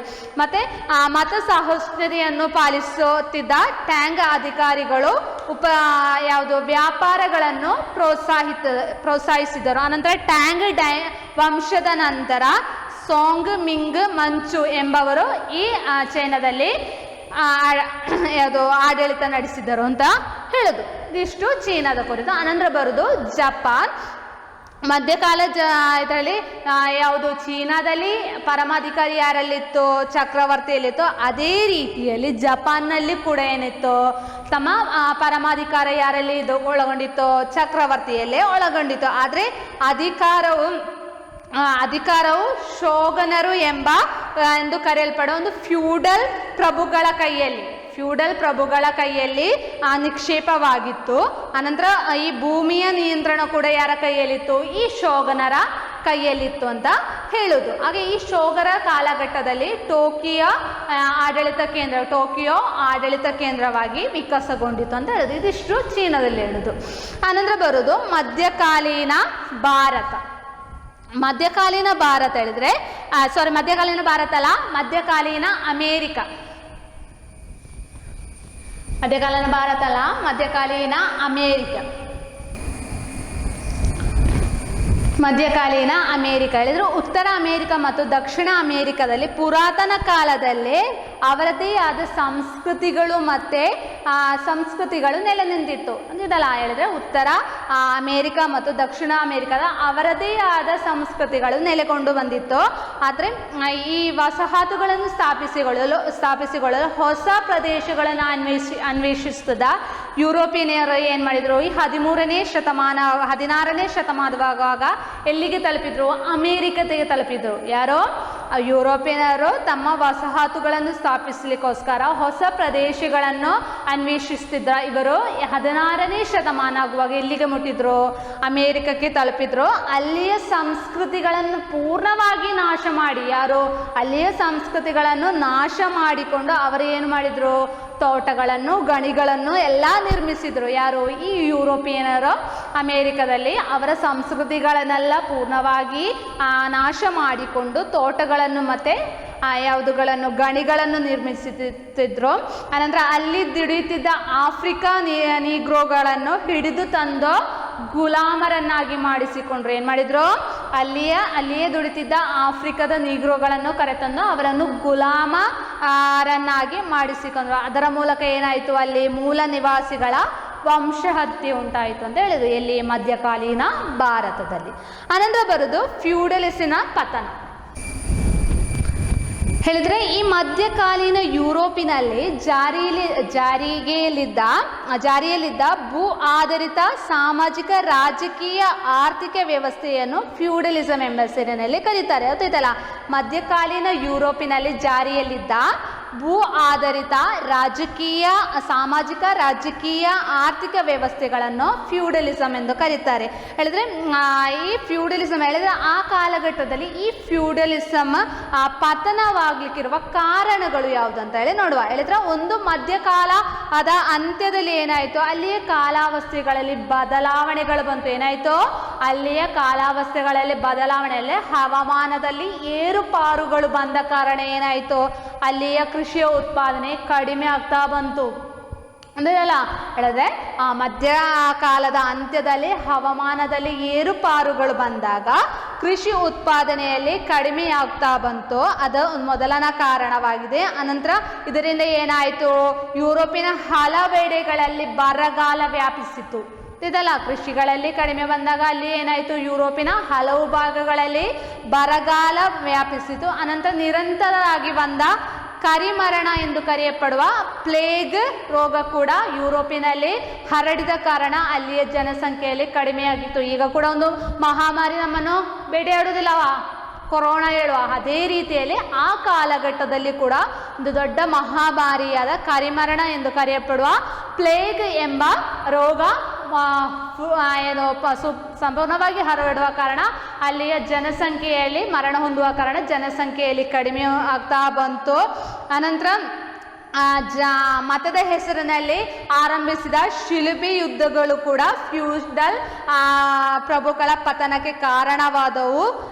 ಅನಂತರ ಏನಾಯಿತು, ಯುರೋಪಿನ ವಿವಿಧ ಭಾಗಗಳಲ್ಲಿ ಕೃಷಿಕರ ದಂಗೆಗಳು ಮತ್ತು ಯುದ್ಧಗಳು ಕೂಡ ಫ್ಯೂಡಲ್ ಪ್ರಭುಗಳ ದುರ್ಬಲಗೊಳಿಸಿತು. ಇದು ದೇಶ ರಾಷ್ಟ್ರಗಳ ಹುಟ್ಟಿಗೆ ಕಾರಣವಾಯಿತು ಅಂತ ಹೇಳೋದು. ಅರ್ಥದಲ್ಲಿ ಇದಿಷ್ಟು ಈ ಪಾಠ ಭಾಗದಲ್ಲಿ ಬರುವ ಭಾಗಗಳಾಗಿದ್ರೆ ಅದನ್ನು ನಾವು ಯಾವುದೆಲ್ಲ ಕಲ್ತೇವೋ, ಮೊದಲು ಯಾವುದು ಮಧ್ಯಕಾಲೀನ ಎಂದರೆ ಏನಂತ ಕಲ್ತೇವೋ, ಅನಂತರ ಯಾವುದು ಪೌರಾತ್ಯ ರೋಮ್ ಸಾಮ್ರಾಜ್ಯ ಕಲ್ತುಕೊಂಡೆವೋ, ಅನಂತರ ಪವಿತ್ರ ರೋಮ್ ಸಾಮ್ರಾಜ್ಯ ಕಲ್ತುಕೊಂಡೆವೋ, ಅನಂತರ ಅರಬಿಯ ಸಾಮ್ರಾಜ್ಯ ಕಲ್ತುಕೊಂಡವು, ಅನಂತರ ಆಟೋಮನ್ ಸಾಮ್ರಾಜ್ಯ ಕಲ್ತುಕೊಂಡವು, ಮಂಗೋಲಿಯಾ ಸಾಮ್ರಾಜ್ಯ ಕಲ್ತುಕೊಂಡವು, ಅನಂತರ ಮಾಲಿ ಸಾಮ್ರಾಜ್ಯ ಕಲ್ತುಕೊಂಡೆವು, ಅನಂತರ ಚೀನಾ ಜಪಾನ್ ಮಧ್ಯಕಾಲೀನ ಭಾರತ ಕಲ್ತುಕೊಂಡವು, ಫ್ಯೂಡಲಿಸ್ನ ಪತನಗಳು ಕಂಡುಕೊಂಡವು. ಇದಿಷ್ಟು ಈ ಪಾಠ ಭಾಗದಲ್ಲಿ ಬರುವ ಒಂದು ಪ್ರಮುಖ ಭಾಗವಾಗಿದೆ ಅಂತ ಹೇಳಿ ಗೊತ್ತಾಯ್ತಲ್ಲ. ಇದಿಷ್ಟು ಈ ಪಾಠದ ನಾವು ಈ ಕ್ಲಾಸಿನಲ್ಲಿ ಕೊನೆಗೊಳಿಸುವ. ಇನ್ನು ಬರುವ ಕ್ಲಾಸಿನಲ್ಲಿ ಒಂದು ಹೊಸ ಅಧ್ಯಾಯದೊಂದಿಗೆ ನಾನು ಪುನಃ ಬರ್ತೇನೆ. ಎಲ್ಲರಿಗೂ ಮನೆಯಲ್ಲಿರಿ, ಸುರಕ್ಷಿತವಾಗಿರಿ.